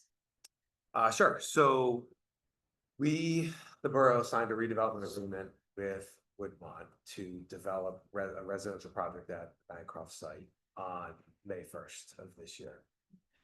There's a provision in the redevelopment agreement that gives the redeveloper 60 days to file an application with the borough to have the property be, to receive a tax exemption and to, instead of paying conventional taxes, conventional real estate taxes, pay what we call a payment in lieu of tax or a pilot, and what the long-term tax exemption law calls an annual service charge. So when you hear pilot or annual service charge, those are the same thing, right? The statute says annual service charge, we all call it. And the redevelopment agreement also specified what the pilot calculation would be for the 30-year term of the pilot. So before I get into that sort of high-level overview, payment in lieu of tax replaces conventional taxes on improvements and in certain circumstances on the property itself, right? When we all get a tax bill, there's an assessment on our land value and an assessment on our improvement value, and those two things put together lead to the taxes that we pay. The pilot is a tax on the improvements. The land can either still be conventionally taxed or can be exempt and simply not pay taxes. And I'll get into why we actually prefer the land to be exempt and pay taxes. A pilot can be paid by a developer in a redevelopment area for a period not to exceed 30 years from issuance of the first certificate of occupancy for the project. So although we signed a redevelopment agreement on May 1st, it may be 3 years before the first or more before the first units are actually constructed at the Bancroft site. From now until when we sell the property to the developer, the property is of course owned by the borough, tax exempt, paying zero tax revenue to the borough.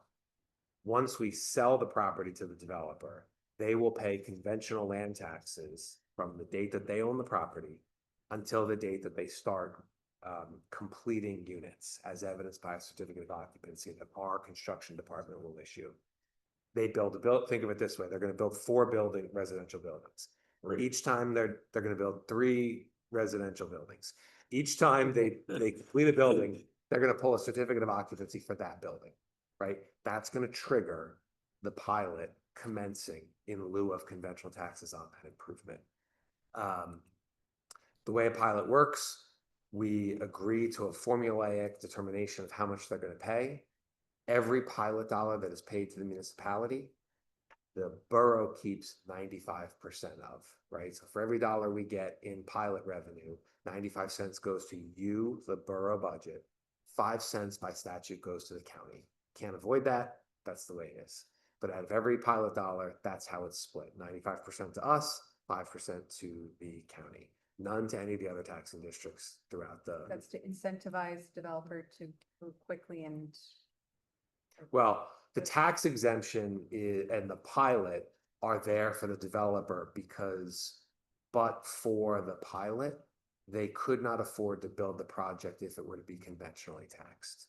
And there's a separate analysis that your independent municipal advisor went through to say, if Woodmont was going to build what they propose on this site, based on the purchase price, their construction costs, the rents they're going to get, et cetera, and we conventionally taxed it, they couldn't afford to build it.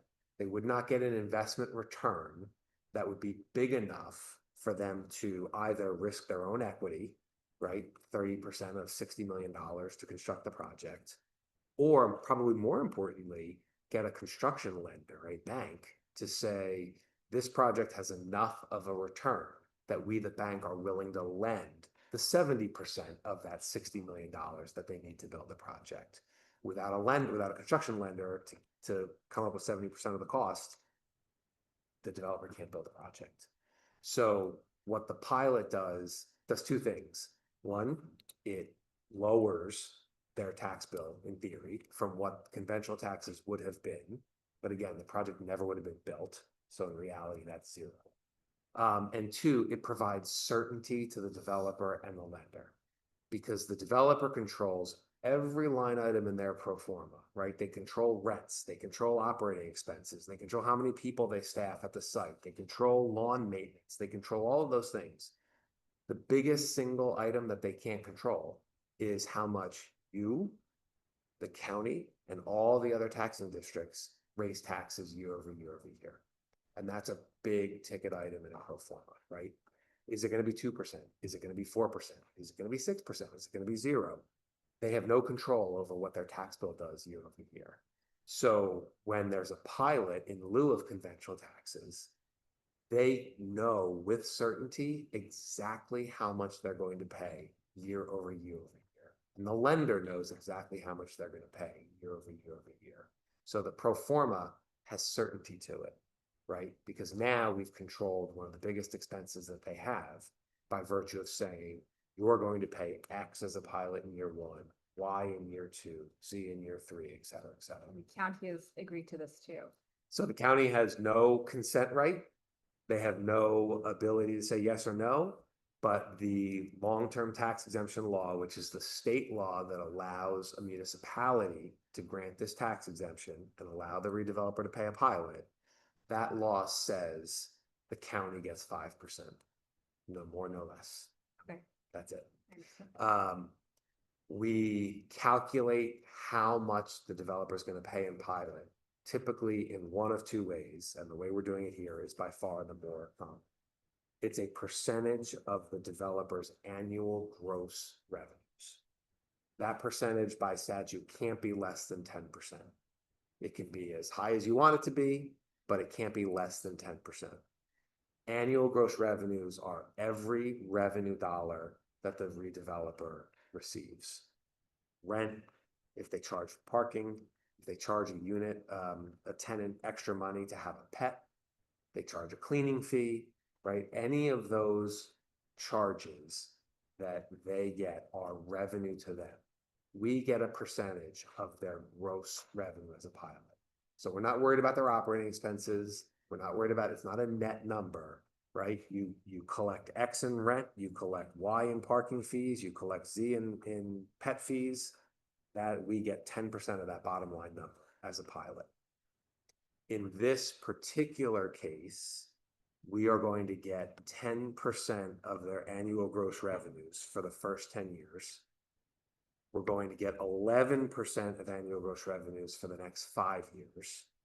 We're going to get 12% of annual gross revenue for the next 5 years after that. And we're going to get 13% of annual gross revenue for the last 10 years. 10, So 5, 12, 13.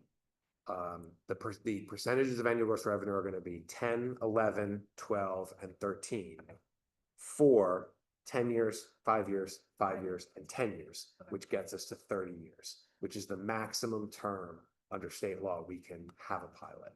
At the end of the 30-year term, the project goes back onto the conventional tax rolls, and the property will start paying conventional taxes like any other property would. So unfortunately, there will come a point in time where we will not collect 95 cents of every tax dollar. We will go back to collecting whatever percentage of a traditional tax dollar you're getting, 12 cents, 15 cents, something like that the municipality is getting, 17 cents. Now, in 30 years, what will that number be? Who knows? Maybe around the same. But at some point, after 30 years, the properties do stop paying pilot, and it goes back to paying conventional taxes. At what point does Woodmont start to make profit in this model? So they will start making revenue in excess of their expenses under their pro forma. I think it was year 4 or 5. They'll start actually, they carry a negative typically for the first couple of years. And then ultimately, they'll start making revenue. They are, by law, a limited dividend entity. They are not allowed, they're a limited profit entity. They're not allowed to make more than, I think it's 12.25%, 12.5% profit. If they make any more than that, we get paid the excess profit as an additional pilot payment over and above the pilot payments we've already Started in year 16. No, the profit is at any point in time. You're thinking of the step ups, which I'll come to in a second.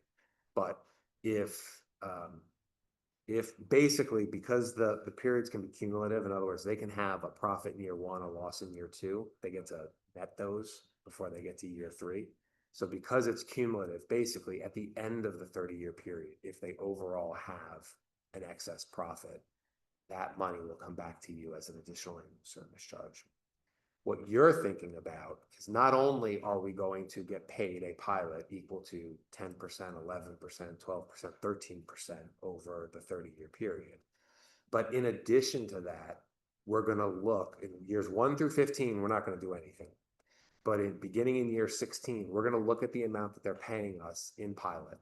And we're going to say, which amount is higher, the pilot amount or 20% of conventional taxes? Whichever number is higher, that's what they're going to pay us as a pilot, which means even if it's the 20% of conventional taxes, we're still going to get keep the 95 cents. And then after a period of years, we're going to do the same analysis, but say, what's more, the 11 or 12% of the pilot or 40% of conventional taxes, and then 60% of conventional taxes, and then 80% of conventional taxes. And what that is meant to do is by the time you get out to years 27, 28, 29, when you're evaluating the pilot against 80% of taxes, if the 80% number hits, well then 2 or 3 years later when they have to pay 100%, it's not a massive jump for them, right? Because they're already paying a pilot equal to 80% of their conventional taxes in the out years. But if they're starting to make a profit at year 6, then why is the pilot period 30 years long? Because, well, first of all, the analysis of their return is across the entire project period. So just because they're making a profit doesn't mean it's enough of a profit for them to justify doing the entire project right from start. So what your municipal advisor did was took a look at the 30 years of revenue that the developer's going to get, took into account the cost that it's gonna take to build it, the initial construction loan that they're gonna have to take out to build it, the long-term loan they're gonna have to get to take out the construction lender, and figure out across all of that, what is their end return? What is their return on their investment, on their 30%, of the equity side? And the answer initially was a percentage that was too low to make it worth anybody's risk profile, right? So what do we want to do? We want to get that rate of return up in like the 9, 10, 11% range. That's a rate that is fair to banks, fair to the developer. They're not making like killing upon killing. They are taking the risk that they get this thing built, they get it leased, it stays leased for 30 years. So that all of that profit that you're thinking of, like beginning in year 5 or 6, that's all accounted for in the analysis of what is their overall return on their investment. And is it too low? Is it too high? Is it right in the middle? If it were too high, probably wouldn't be having a conversation about a pilot because they'd probably be able to afford commercial taxes. If it's too low, we're having a conversation about a pilot to say, what can the pilot amount be to get that rate of return for them up to that level, that 9, 10, 11% that is acceptable for conventionally for them to want to move forward with the project and for us to be willing to have them move forward with this project. Okay. And after all of that, we're going to take a property that currently pays you 0 and over the 30-year term is projected to pay you over $26 million in new pilot payments in total, of which you're going to keep 95% of, right? So you're going to keep at projection about $25.4 million in additive revenue to the borough budget over that 30-year time period, based on the rental assumptions, growth, growth in rents, et cetera. Okay, I felt and that up. It's never paid taxes, except for when Lulworth was owned. Yeah. Wait, say that one again. These properties. Bancroft has never. paid Bancroft has- taxes yeah. in well over 100 Because it years. was even tax exempt when Yeah. Bancroft. Got it. So this is. So that's what protects the builder and the lenders for the project. The reason I brought up the step up when the taxes otherwise due is we're valuable towns. So we'll get reassessed a couple times during, we'll have a townwide reassessment a couple times during the life of their project pro forma. It should. So generally state law requires a reassessment every 10 years. It's a rule that's followed in a breach. No municipality likes to do it. They'll stretch it out It more ends up being. 15 or more. Yeah. It ends up being more what your ratio is to 100%.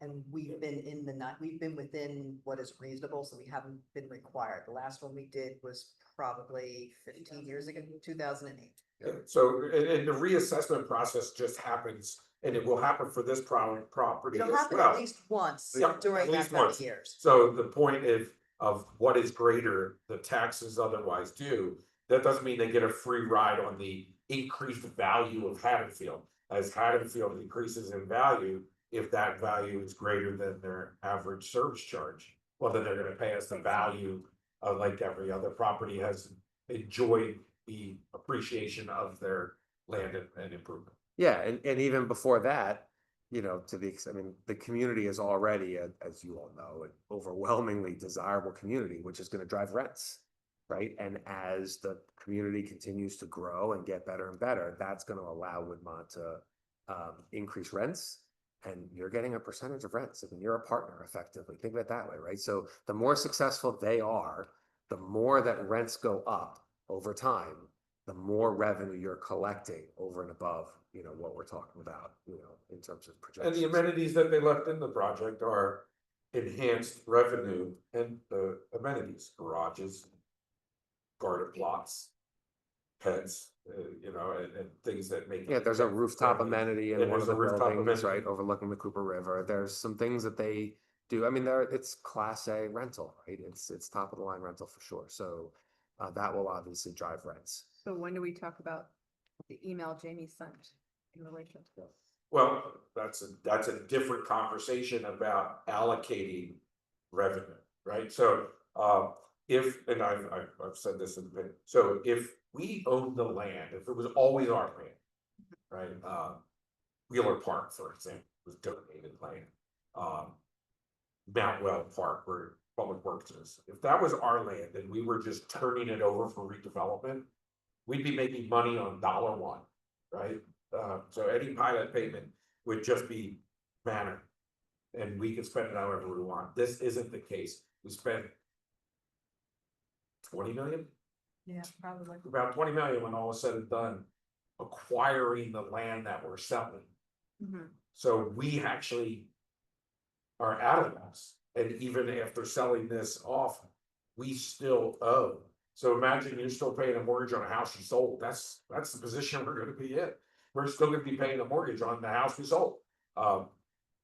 Some of that, the majority of the land, 7.15 acres or whatever, we're gonna be paying, well, we're still gonna own it, so that's great. So but it's gonna be passive recreation, so it's worthless land in terms of any ever making tax revenue for the, right? They'll never do that.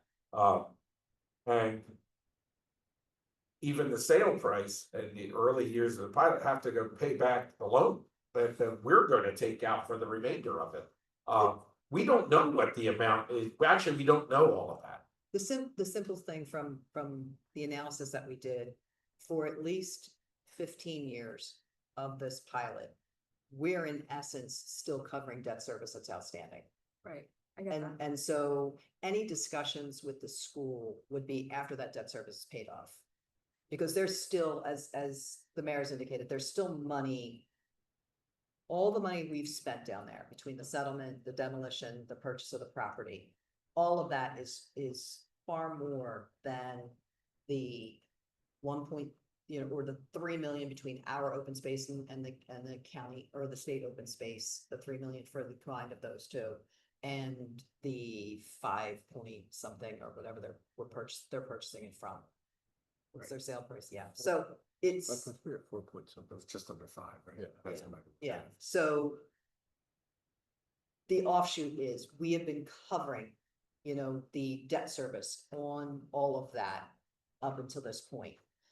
The pilot coming in is going to be able to help us so that that's helping to offset the debt service, because there's going to be increases in the future because we're going to get the money coming in from them. There's currently a temporary note outstanding that's not going to be paid off fully from the sale price. So that's going to have to be made permanent financing. So that our debt service is going to be increasing in the coming years between stuff, the demolitions and stuff have not been permanently financed yet. All of that, our debt service is going to increase in the coming years because of once we get all of that settled. That's going to help offset all of that. The conversation with Jamie and the Board of Ed, realistically, because you don't want to give up funds coming in to help so that your taxpayers aren't having to increase their taxes to cover something that you have money coming in that can cover. The conversation with the school will take place more at the end when all of that is paid off. And then you guys can make a reasonable decision as to whether or not you share that with the school or not. But within that time, there will be students introduced to the school district. Potentially, What's the district supposed to do? the same as it does when a home that has no kids in it is sold and comes in with anywhere from 1 to 4 kids. When they were raising the bond, I mean, it's specifically addressed on the website saying that part of the reason for the bond was to account for the pending properties that like, Bancroft and the others that may, and Snowden for people who are going to be joining the community. I think it's still on the website.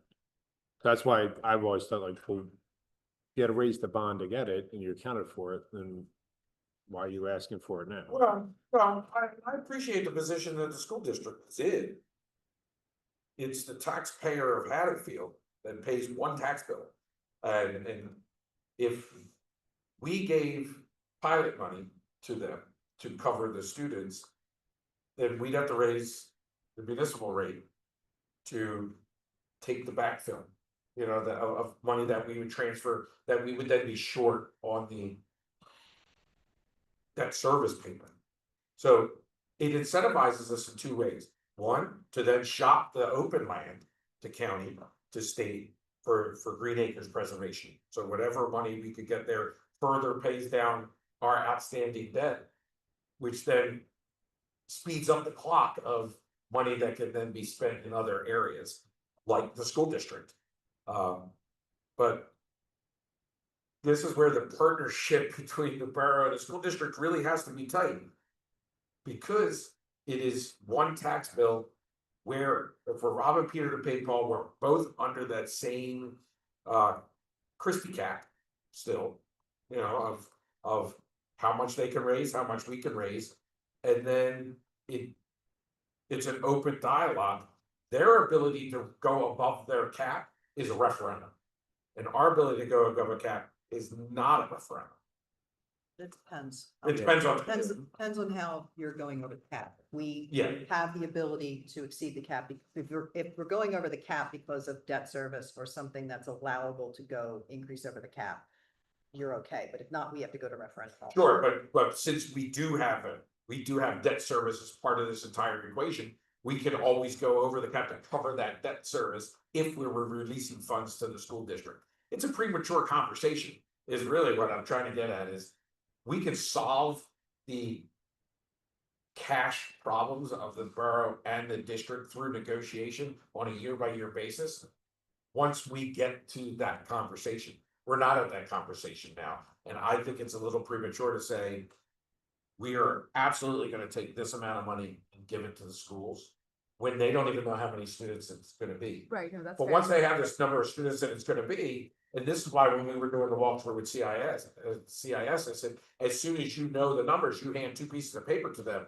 The child find documentation, so that anybody that's not of school age, the district knows right away that you're coming in to the place in Haddonfield. And then the other number is go contact the district and tell them how many kids you got. Because they're the two things, the faster they know them, the faster that they can plan.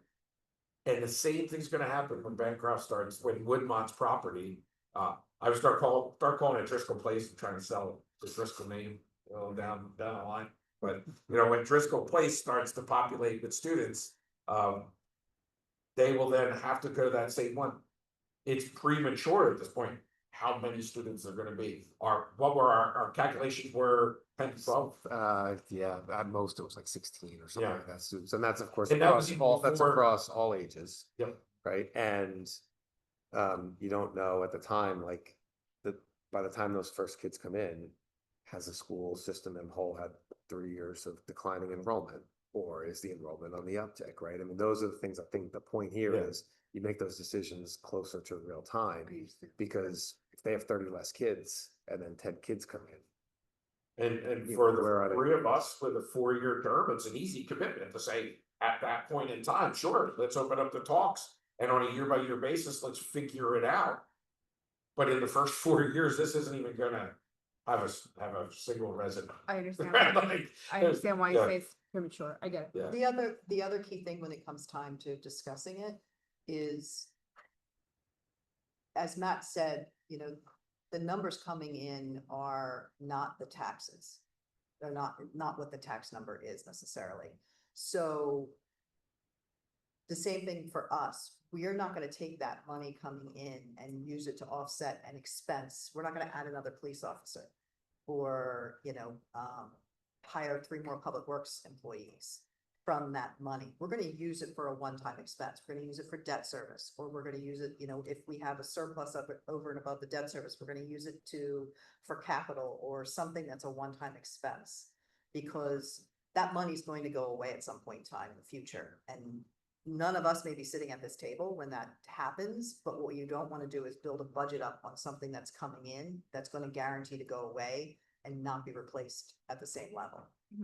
Agreed. So that's my precautionary tale. So with all of that said, I know that was a lot. I'm with you still. What's that? I'm still with you. Excellent. We are here today because per the terms of the redevelopment agreement, within 60 days of the effective date of the redevelopment agreement, which was May 1st, on June 30th, the Woodmont did file an application with the borough for a tax exemption, asking for a pilot in the amounts, the 10, 11, 12, 13% that I just took you through, which were already set in the redevelopment agreement. under the long-term tax exemption law, we cannot consider a pilot without an application first by the developer. We now have that application.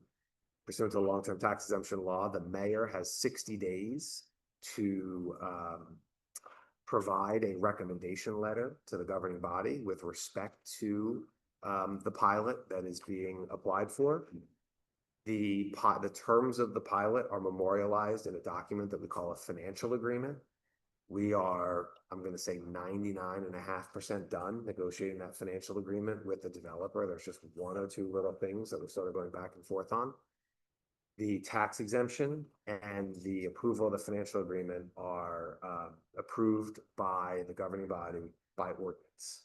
So the process at, subject to obviously your discretion after tonight would be, we go out tomorrow, we finalize the last one or two little items in the financial agreement. We can certainly send that to the borough as soon as you'd like, as soon as it's done. We prepare a recommendation letter for the mayor to consider. We prepare an ordinance for you to consider as early as your next meeting or thereafter. And then you would introduce the ordinance one night, and then hold public hearing and final adoption of the ordinance at a second meeting. After that, we can execute the financial agreement. The pilot is in place, and it kind of just sits there until they start building and pulling COs. And then that's when the pilot revenue starts to. But it also sits there for them to have the documentation guarantee the bank. 100%. Yeah, right. So this is a necessary document for them to actually start the project. I mean, the timing is, I'll say typical that you're getting a financial agreement done this early. The only reason I hesitate is because more times than not, we do the financial agreement the same night that we're doing the redevelopment agreement.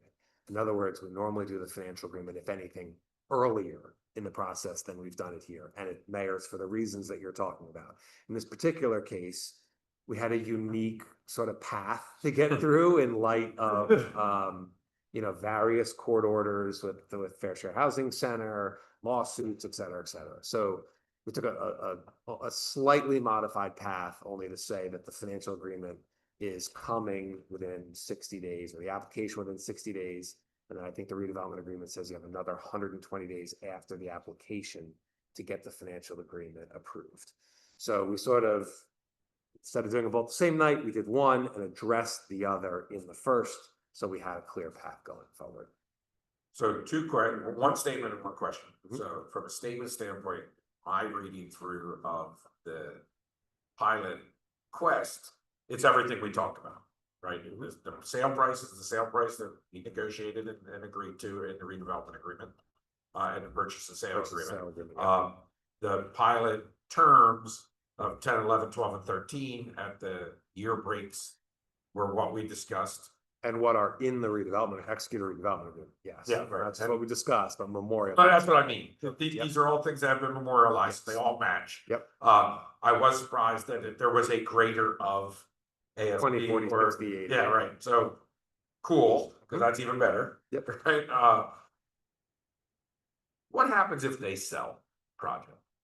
So the pilot runs with the land. So there's a provision in the financial agreement that you'll see that will allow for, once the project is complete, it will allow for a transfer to another urban renewal entity, because under state law, we only an urban renewal entity can get the benefit of a pilot.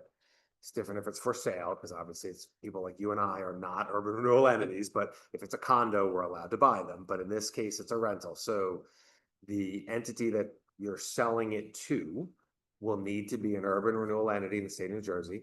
They will not be allowed to have any other project, redevelopment project, and these are all limited purpose LLCs.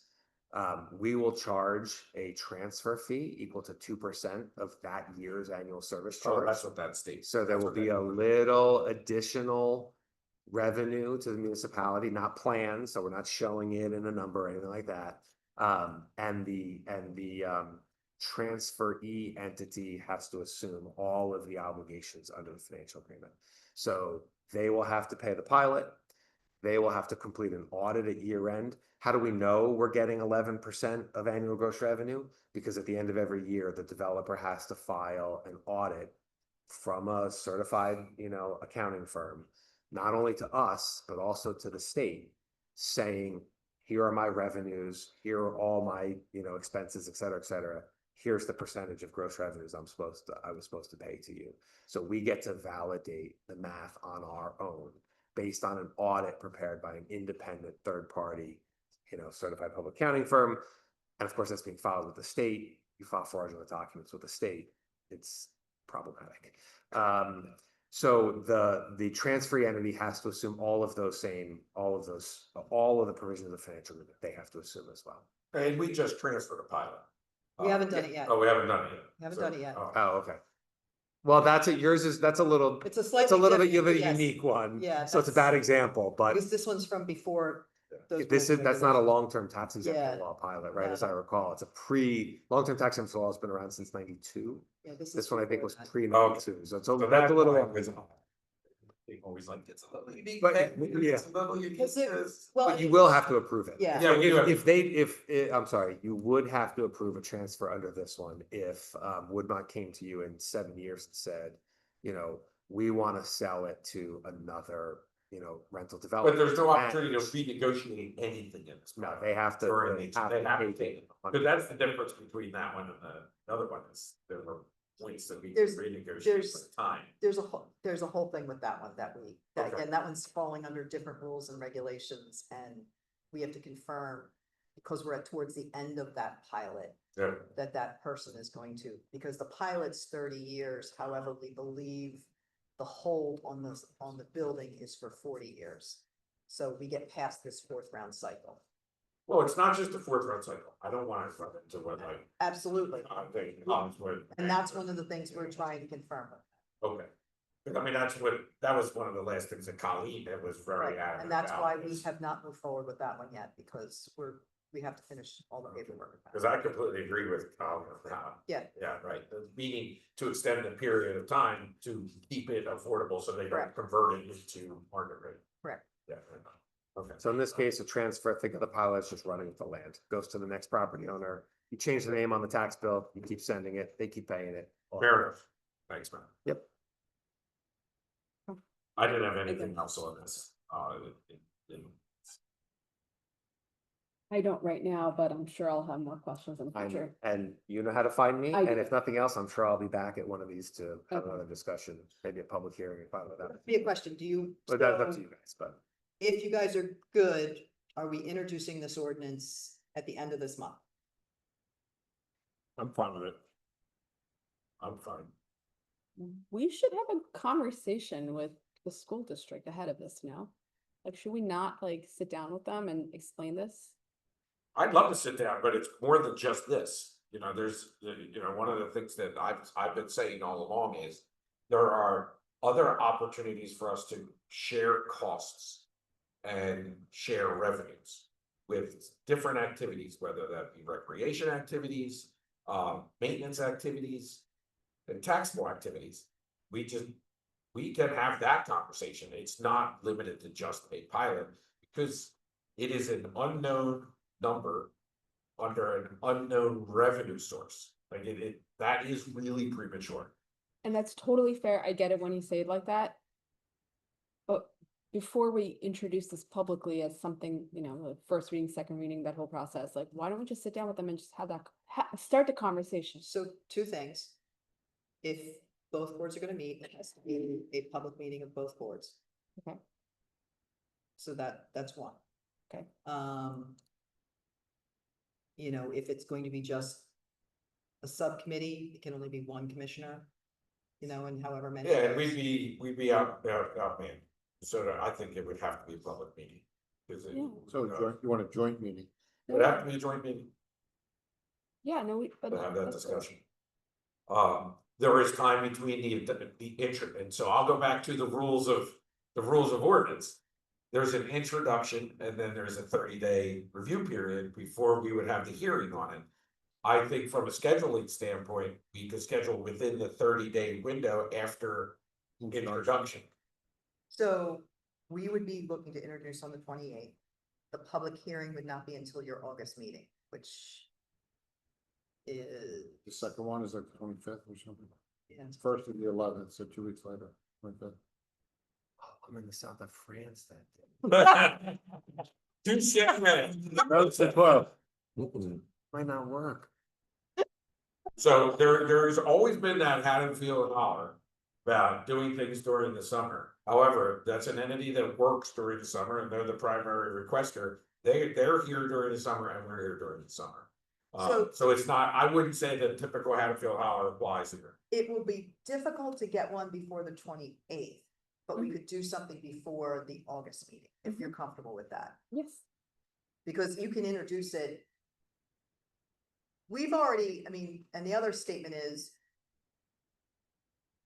the agreement to the pilot and the mechanisms of the pilot has already been agreed to as part of the approval of the redevelopment agreement Mhm. with Woodmont. It's already in there. This is just the technical details of it. The conversation we're having would be, we're introducing this. This is what we anticipate. We believe it's too soon to have Yes. in detail conversations. They'll tell you it's not and they want money or some other, some other comments to them as typical to the email that we received today. And then you guys can hash through it and you'll walk out of there and we have the adoption. Again, nothing, adopting this ordinance and this agreement doesn't change your ability once we start receiving the money in, to budget a portion that you're going to give to the school. And that's what I want to communicate with them. And to memorialize it too, Right. because I would actually disagree that anything like that should be in this document. Correct, Because this is a document between the taxing entity And Woodmont. correct. and Woodmont. We could have an ordinance or resolution or however way we want to handle We it. have an agreement Sure. between the Board of Education and the Commissioners of Haddonfield at some future date. Sure. Yeah. Absolutely. Or you can just annually decide Yep. what you want to appropriate in each budget, each Yep. governing body gets that discretion. Yeah, for example, Cherry Hill had a deal where they were getting pilots in and the school would come to them with things that they wanted to purchase or do. Again, they kept it to one-time costs. So they would fund one-time costs for the school, not offsetting their budget, their operating. Yeah, budget. and that was my point too, is to say year 7, they had gotten 4 students. And this is math, and this is absolutely hypothetical. Their tuition rate, it's a little over 15, but I'll just keep it at 15 for math, keep it simple. So that's $16,000 that those 4 students in year 6 would have had. There would be a discussion and an opportunity if they had a school bus. We can buy the school bus because we can capitalize a whole lot faster and easier. 2 votes, 2 people raise the money to buy the school bus, and that offsets it. It's not a 1-for-1. It's a 1-for-1 in a relationship that's terse. We don't have a terse relationship with our school board, I hope. And this is what Collingswood was trying to do with Collingswood Board of Education, is to say, there are some things, well, I know, Sharon, you roll your eyes. But there were opportunities for them to do offsetting costs, purchases, and payments. There are lots of ways to skin the cat to make everyone as whole as we possibly can, but they don't get to be 100% whole, and we get to be eating, because if you look at our budget, one of the bigger line items, 13%, is uncollectible taxes. So this is another uncollectible tax. And I'm going to say this very clearly because Chuck, I'm sure, is watching. And if he's not watching, he's gonna watch the recording. And he chastised me at the debate, is whatever they budget, whatever they plan for, if they have to plan for 7 students and they come up with a budget that they approve and the state okays, we collect the taxes and they get 100% of their budgeted amount. And the rest that's uncollectible is our debt. I get that. So that is the best and first way that we help the school district, is help them with their planning. Once they have a plan that's approved by them and by the state, we collect the tax and they're whole. That doesn't mean they're whole. in terms of they couldn't afford certain things because they had extra students. Well, we can't either. You know, so it's for the two taxable entities in the town will both take the hit. And that's why we have to work together to minimize the hit. The hit's gonna happen. We just have to minimize it, but we can't apologize. Again, I'm not gonna apologize to say they get paid completely whole and we eat it all, because we already eat it for everybody. I don't think that is their intention, but I want them to, and this is not a one and done conversation either. This is, hey, let's kick this off and we will regularly meet and keep discussing, maybe revisit it annually. But I want them to know that we want to come to the table and have a conversation. Yeah, It's that's- just that. And I'm totally with you. Okay. And we're saying the same thing. I think it's a year over, every year we're gonna have to solve the problem. Okay, so we're gonna introduce on the 28th and then put it on for public hearing and potential adoption at the meeting in August, where Matt's gonna be in South France. You can zoom in, it's okay. Do we need Matt at the introduction or only at the hearing? I would say we need Matt at the introduction. We would only need Matt at the hearing if it's happening not the next month, because there were substantial changes that came as a part of those discussions. So for minor changes, we can accept with amendment, you know, or you know, the setting, you know, the hearing. Can any changes be made between the first and second? No, certainly not substantive changes, but I don't think. That's what I mean, only The, substantive what you're going to be approving is the tax exemption and the business terms of the pilot between the borough and Woodmont only. Right. So I don't, based on everything I've heard, at least tonight, about your discussion with the Board of Ed, I'm not sure that would have any impact on the business terms of the pilot between the borough and Woodmont, because you don't need Woodmont's consent. You don't need the Board of Ed to be a part of this agreement. You know, it's the conversation you're talking about is basically a budget conversation of that's what it does on revenue. Pledge that will work together to solve the problem. Right, so it's hard to imagine a circumstance where that discussion leads to a different, an amendment to the financial agreement or the pilot between introduction and final adoption. Public hearing and final adoption. Right. And they're both, one's July, one's August, so just choose one, whichever works better with the schedule. It's one, there's a public hearing, and one there's not. Yeah, That's I mean, probably the critical. The ordinance, you're introducing it, there's, you know, the only questions you're gonna have is at the very beginning of the meeting before you take your action. There's no public comment in the introduction. It's not until public comment. Oh, no, that's a good point. They Hearing in probably August. to come to the budget hearing because Yeah. it will have its own public comment period. Yeah. Correct. So that's probably when you should come to. Cancel my trip. It's gonna be an ongoing joke. Yes. At least for Well, at least for the rest of Bill this night. changed the. Yeah, at least see how long this meeting lasts. Right. All right. Can you just stay here for 1 minute? There's Yeah. something I forgot to put on here that I need to talk to you about anyway, so. Okay. you But can I just think, stick around for do a we have minute. something else anyway that, is there any? Yes, and you were gonna read it. Do you think we need to or not? No, Okay, but, that's fine. Should we take a breather or no? No, we're good. Oh, can we take a breather for a couple minutes? By That was operation? more of a request. Yeah, that was more of a, you're Sure, not the only one. sure. All right. So we're just gonna take a 5-minute recess. Yeah. Okay, so we're going to introduce that ordinance at the end of this month, schedule a meeting with the board, a joint meeting with the Board of Education, and have the public hearing at the end of August. Next item on the agenda is to talk about the 2024 audit. Each of you received a copy of this lovely document. Mhm. We are audited every year. It's a requirement. And basically, there will be a resolution on the next meeting that says you have received it and accept it. I say the word accept because there is a difference between agree or approve and accept, because you could have an audit that has 20 comments in it that you may not agree on all of the comments. we still have to accept the audit because it's been provided, it's been prepared and provided to you. So that is the resolution. The audit is clean. There are no comments. And Dave has asked the auditors to come to our meeting and provide just a short synopsis of the audit. To just make it available to the public. Are there any questions? Did I read correctly that there was a surplus?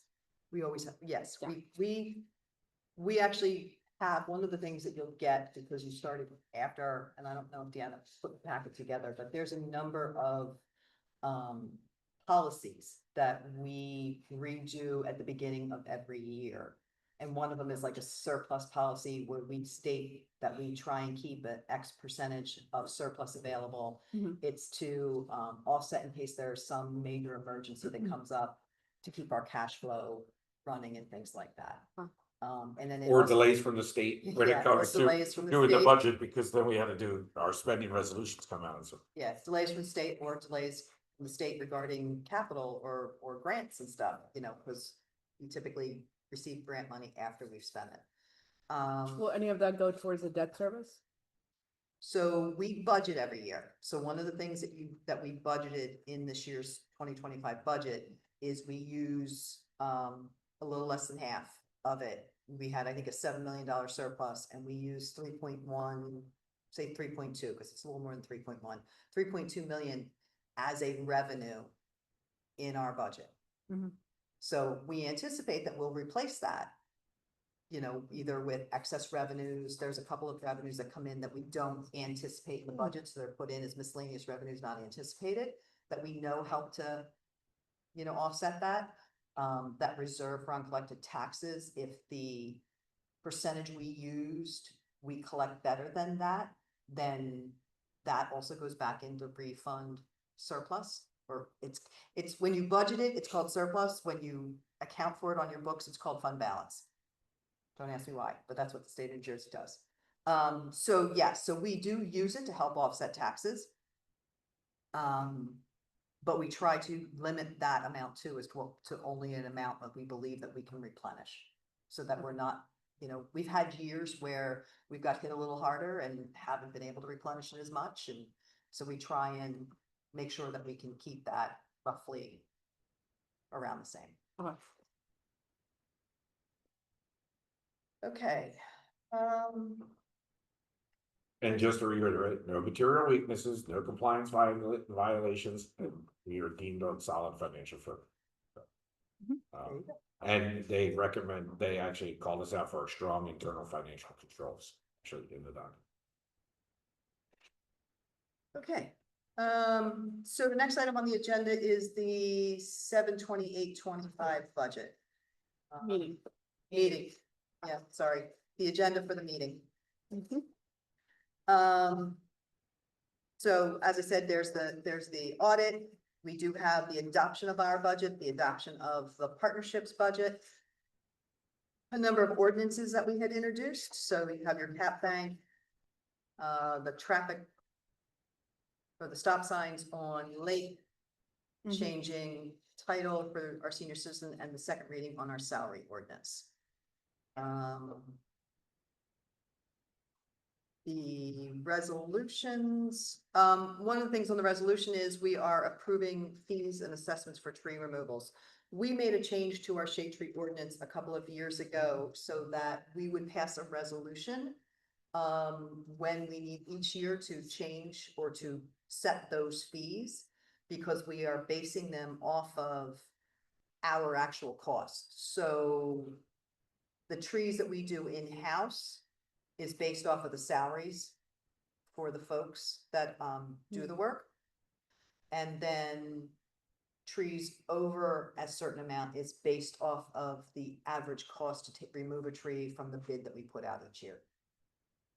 So that's how we create the numbers that are on that resolution, is my point. Because those are fees that we charge if people wrongfully take down a tree or damage one of our trees or something like that.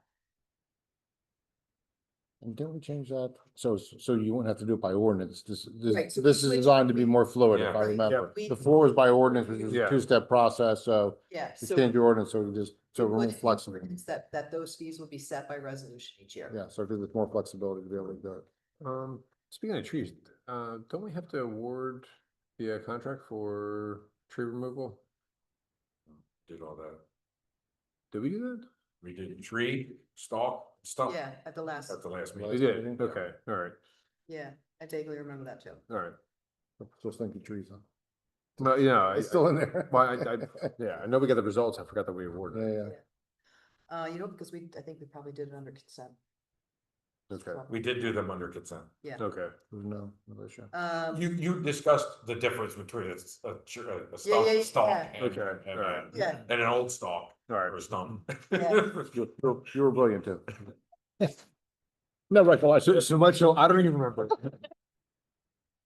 Okay, then we annually, the state of New Jersey puts out a municipal DOT grant for roads. Mhm. This year we are submitting for Rhodes Avenue from Nicholson Lane to Grove Street. Mhm. And that's based off of, there are criteria for that, and that's based off of the roads that fell within the criteria, this was the one that was rated the worst. And fell within the approximate amount of money we anticipate receiving if we're granted an award. So Was that's that based upon the visual inspection, or was that based upon the Yes. biolytics? No, it's the new ones. Well, Okay. yeah, it's, Or no, both. it's the new one. Okay. Car driving around, Yeah, rating all the driving. roads. Yep, we had the new report that I gotta Okay. remember to give all you guys. The only change, obviously, we'll be introducing the ordinance for the pilot on here. We'll be introducing the telecommunications, so there'll be 2 additional ordinances that'll be on for first reading. Yes, the first reads, I want to point out, just because the by title only call outs, 101 and 102, it's because we've already read them in the Mhm. first hearing. So we had Alex Davidson do the first one and walk through it, and Michael presented the PFH budget at the last meeting. So we're not going to do that again, and that's why it says by title only. And since they both have hearings and their own public comment periods, we're trying to keep the meeting as long as possible. I'm trying to do this short. Yeah. And we'll be able to answer any questions that come up. Sure. We should explain that, though. People are not gonna get it. No, that's why I just said it now. In this meeting, we can say it again. Yeah. That's Yeah, why and it says and title. it's, yeah, I mean, it says by title only because otherwise you're supposed to read out every line of the budget. Yeah. And nobody does that. So that's kind of why they put in there. Right, but we did walk through all the major We did, categories. for yeah. Both of the budgets. Yes, we did a presentation at the last meeting. Here's all the line items for the budget, if we had to read them out. No, I don't want to, I'm not saying we should, I'm just saying. Just saying, explain why. we Right. read that. My Yep. audience is not gonna get it otherwise, yeah. In case So- you want to read it. The only other new thing that needs to be added to this is what I was just talking about, is a capital item, but it is not new money. We have, leftover money from already designated ordinances for public safety work and for some other things that we are going to reappropriate. So it's no new debt service. It's debt we've already authorized, but we did not use to the full amount. So we have authorization sitting there. But because it's authorized for one thing and we need to use it for something else, we have to introduce an ordinance to change that. Okay. So, for example, there was money for repairs to the building down, to this building down in the basement and work that needed to be done that came in cheaper than what we budgeted for. Our fire department, the air packs, we had submitted for a grant. Those grants have not been processed yet. They're still in the going through the process at FEMA. Not sure when that's going to happen, whether we're going to get. Okay, do you do that? August too, but their air packs, they're only good for 15 years or something, and they're expiring in September. So there was also going to be a 20% jump in cost. So the fire company authorized the purchase of the air packs. We are going to change our an ordinance, an already authorized funded debt to be able to cover the cost of our air packs. Okay? And you'll see where the money's coming from and what it's being to in the ordinance, and I'm gonna send that stuff to Matt tomorrow, and as soon as he sends me the draft, I'll get it out to you guys. And then the other And thing then I that can will- explain it yeah, better. And then the other thing that'll be added on here are any appointments that we make. Correct, Closed session. correct. Yes. And anything else that comes up through this meeting. Yes. Okay, any other questions on the agenda? Not a question on the agenda, but before we move to the TA page update, looking at the road work that's happening on Kings Highway at Roberts. I thought we were moving the crosswalk. It looks like. It is moving. It looked like they rebuilt the crosswalk right in its existing location. I will go down and look. It was being moved, so it was on one side of Sylvan.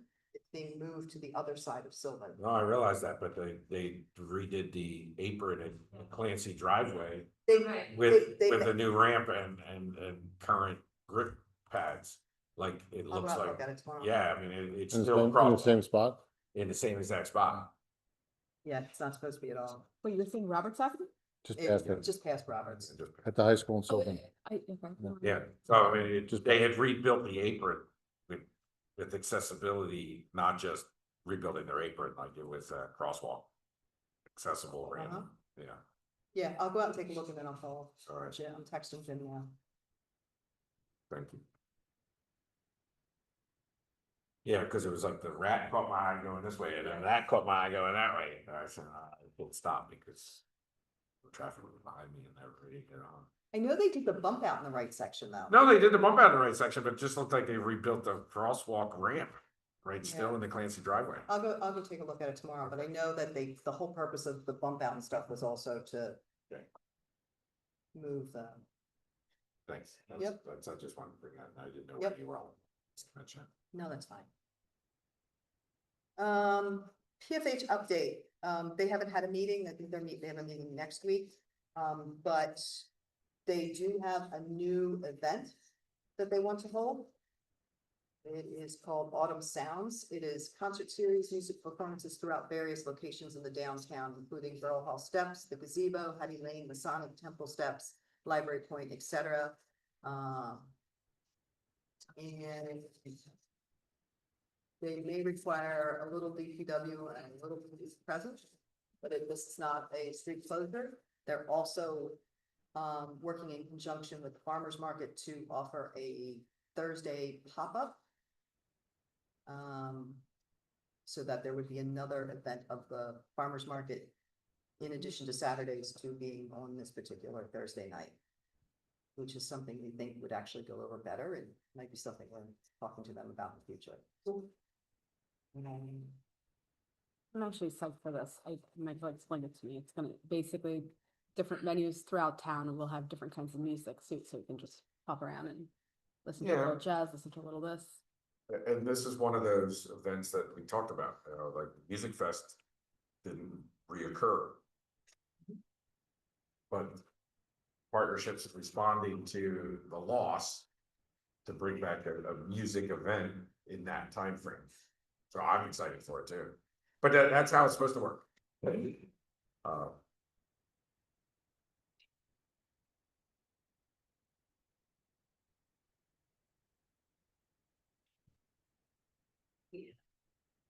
Yes, so you're okay with that, so we'll also add that to the event stuff.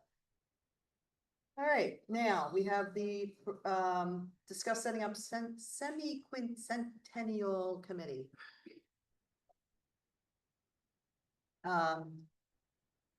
We are coming close to 2026. Joanna and I were talking and we think a small group to begin with to kind of like figure out what all the entities around town are doing and bring it all together to say here, so we have a list of everything. And then kind of have as additional things are planned, maybe create other subcommittees off of that, maybe bringing in an excess larger number of people that want to be involved in helping with some events like that. But just trying to keep the main committee to kind of just, a member or two from each of the organizations that are more than likely to hold something.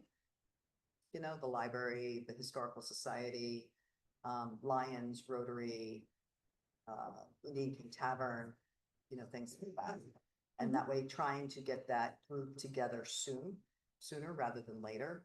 So, and then also Joanna has a good connection with the County Historical Society, and she's been involved with Revolution New Jersey.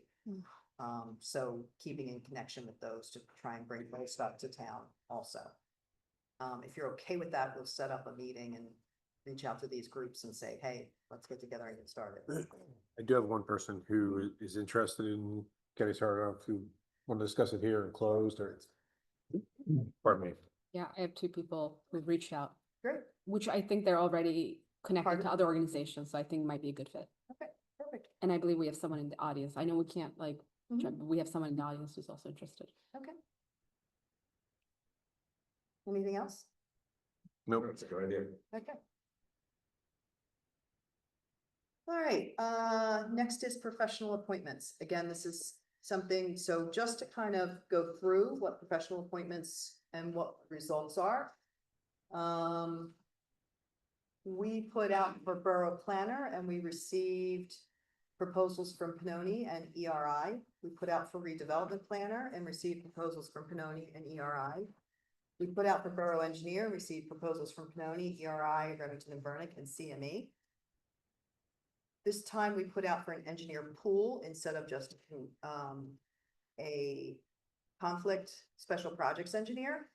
And we received a number of proposals, including AKRF, Pannoni, ERI, R&B, CME, Colliers, and Roberts Engineer Group. For bond council, we received proposals from McMenamin, Scotland, and Bauman, Parker McKay, and Wilentz, Goldman, and Spitzer. And then for borough solicitor, we received one proposal from Siciliano and Associates. And threw it away. So that is the public comment portion of that. Please. I am assuming we will go into closed session to talk about how you want to proceed with making a decision on those appointments. Yes? Yes, Okay. I will only comment to say that the pool engineer will give us an opportunity to be able to see other people's works possible. Yes, and different engineering firms do better with other things. And so having that flexibility of being able to assign certain things to different engineering groups. Yeah, I think it's a good idea. And for the sake of just putting on record, can you talk about why we ended up breaking out a borough engineer from engineering pool, and how there's, if we were to draw a matrix of roles and responsibilities, where you see the two fitting together? Absolutely. So your borough engineer is an appointment you make. It can be an individual person or it could be a firm. Haddonfield has had Remington and Burnick for, we can't find records as to when the first one was. Let's just say it's decades. Probably as long as they've been in practice or close to it.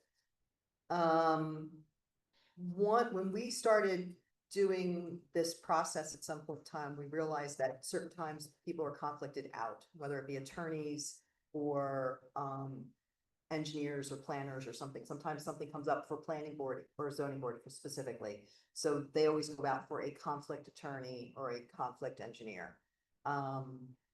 That way, if they're involved in something, someone's there to just step in and you don't have that conflict. So we initially put it out for conflict engineer. And there were certain services that, while we were happy with the company we had overall for the majority of the stuff, there is a couple of things that are their weak spots. And we felt that there would potentially be a firm that might fit those spots better. And so we switched it to conflicts/special projects. So for example, CME has been that engineer for the past 2 years. They were the ones helping us with the design of fields specifically and they're helping us with the landfill case. So we were looking specifically under that special projects portion for people who had had more success in recreation field work than what we had experienced. That's why we initially split it out. What you find is some specialize in grants. Some have really great grant writers on staff and pay a little more attention to grants than others do. You'll have we ended up using a completely different party when we were having mechanical issues, because mechanic engineers are very different than civil engineers. And we found someone that was incredibly helpful with a problem we had downstairs. So you just find that when you start to branch out, you find that different groups are a little better in certain things than others, while your general engineer doing roads and answering problems and reacting with interacting with your residents and being able to explain things, they do a great job of doing that.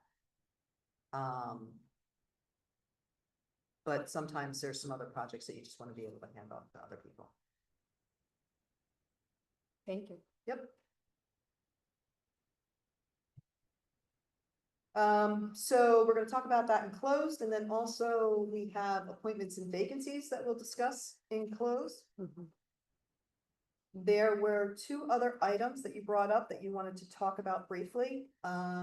We had a discussion about on-street parking.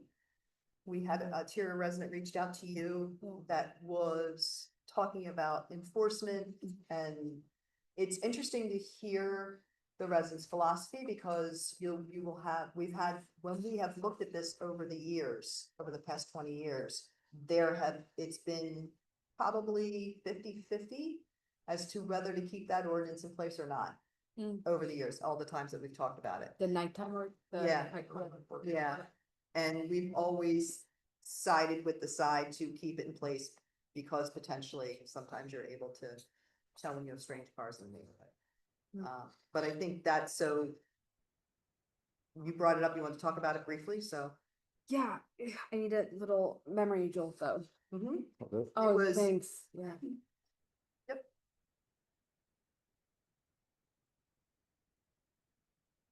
Is it that we were not enforcing it and they wanted us to enforce? So Their there was- belief was that we weren't enforcing it, yes. Okay. I got an overnight parking ticket license.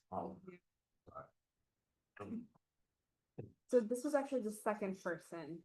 One person approached me directly in person to bring this up, and this was the second time. So it just felt really top of mind. And I'm like, let's just at least talk about it and have a unified answer back to residents. Like, are we going to enforce it strongly, or should we not? Or is this the kind of thing where I think it's the intention to always enforce it. The issue comes up that we can't necessarily enforce it every night, depending on what occurs in the shift. And if the officers are busy doing other things, then that's not going to get enforced. So my understanding is, of the squad, they're all kind of broken down into areas. Each squad says, you've got 4 people and they each take a quarter of the town. So what happens is, if this person's off that night on a vacation or something, that person's quarter of the town may not be. And if the other 3 are tied up in an arrest or something else that's going on, then they're tied up with that, and then they're not enforcing theirs. So it is a priority, but it is lower in the priority than responding to calls. I think that's fair. Yeah. And do we agree that that's a unified answer from all of us? So the the night that there was the car that was stolen on Washington, whatever it was, a few months ago, I walked in the morning, like 5 in the morning, from Lincoln to, I forgot what my cross street was, down, actually, all the way down Upland. And there were 100 cars parked on either Washington or the cross streets. Now, some of those are, they have overnight parking because they don't have driveways. So I think it's one of those things that we should make a push to resurrect that and say, like, as a reminder, there's an ordinance that you can't have overnight parking and whatever else, and different times, different measures. You know, when I grew up in Haddon Heights, if you parked on the street overnight, you were getting a ticket. Like, everyone knew it. It was just one of those things they enforced. That was a long time ago. Maybe things have changed over there. You know, but I think it's also a good thing to put in place that, you know, if, you know, replay the highlight reel a couple years ago where we had a lot of the car thefts, that's an instance where we can really get the word out via the app, social media, stuff like that, say, you know, we're gonna be real sticklers for enforcing this, and we want this done to make sure that it's easier to find the bad guys. And you don't have to pass an ordinance for it because there's already an existing ordinance. And that's great. It just, it's, I hear whatever they say. It's definitely manpower specific, caseload specific. There's a lot of permits. There's a lot of college permits. College to get when they're going for college. You know, when we were having burglaries over the Tavistock area, guess what? All of our manpowers over there going around the street. They weren't worried about writing parking tickets. They were worried about going to the street. So if all my manpower's over there, then on Part D, if you park, you're not gonna get a ticket. It is one of, you know, it is a priority. We do write the tickets, but Dave said he just got them. So it No one's definitely is, my guys know, and they write when they can, and they know it's a priority, but sometimes that priority changes if, depending on manpower, I'm not gonna go have cops that working tonight, let's just say, you know, let's say there's two to them.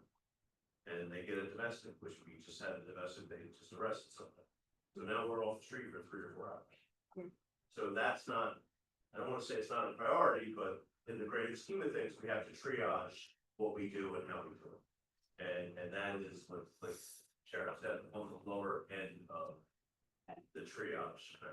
So my guys know that, you know, if they're not doing anything at 3 o'clock in the morning, we did, you know, go right park. and it is something that Jason and I talked about. You talked about the low hanging fruit. That's one of the things we talked about. Was putting an emphasis back on that. Cars parked the wrong way on the street, things like that, you know.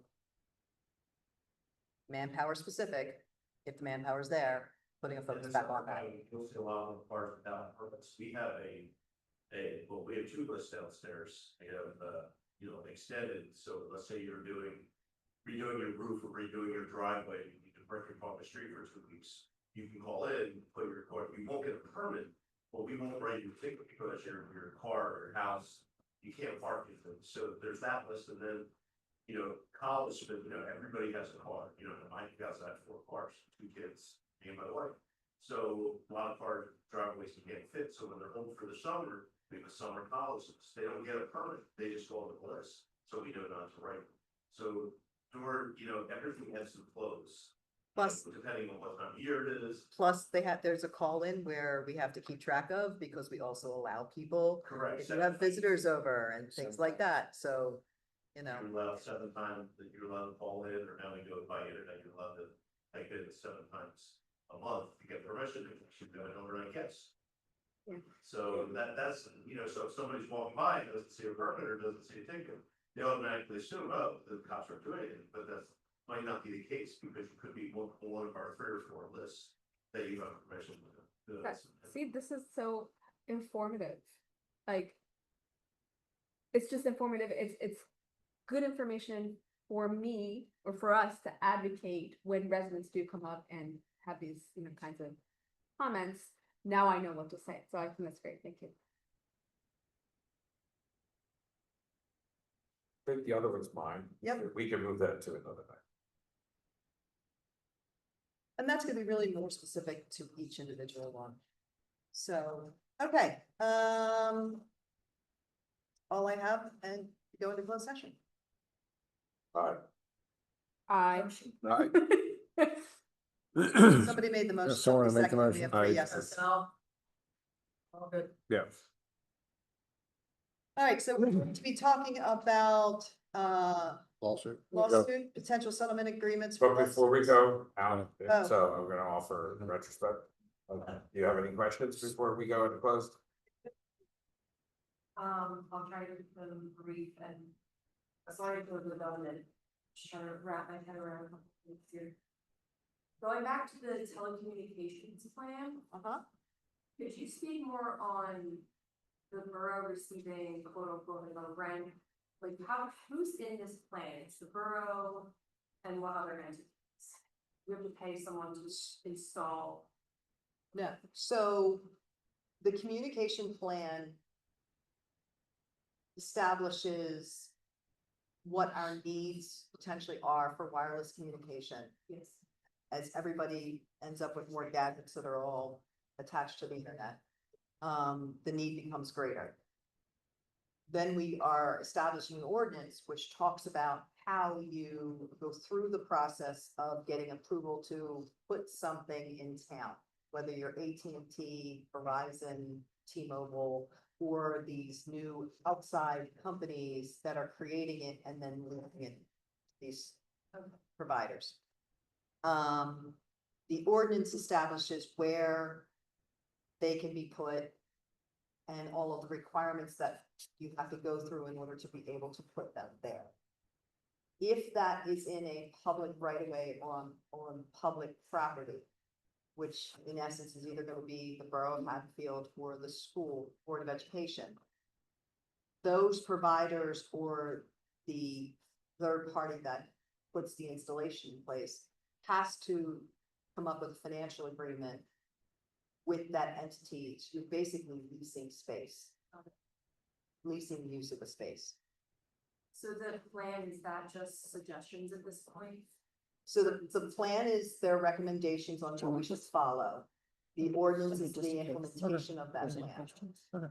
And then there will be something at a later date where we will take bids in for true implementation of the plan.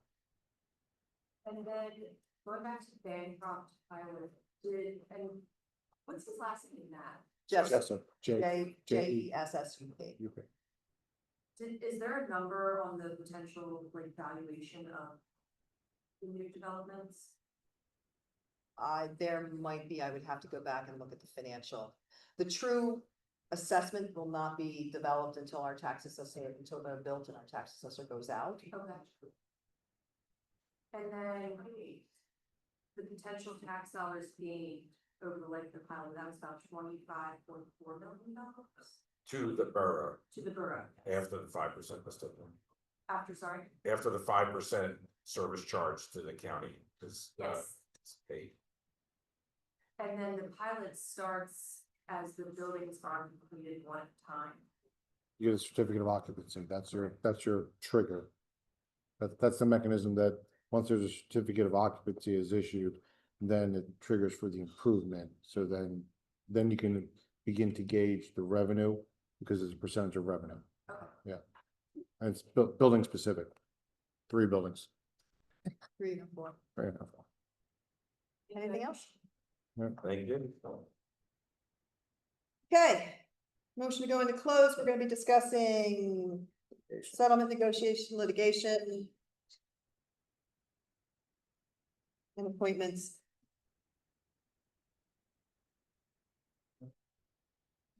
We sit for hours. Yes, Thanks, got Tim. that.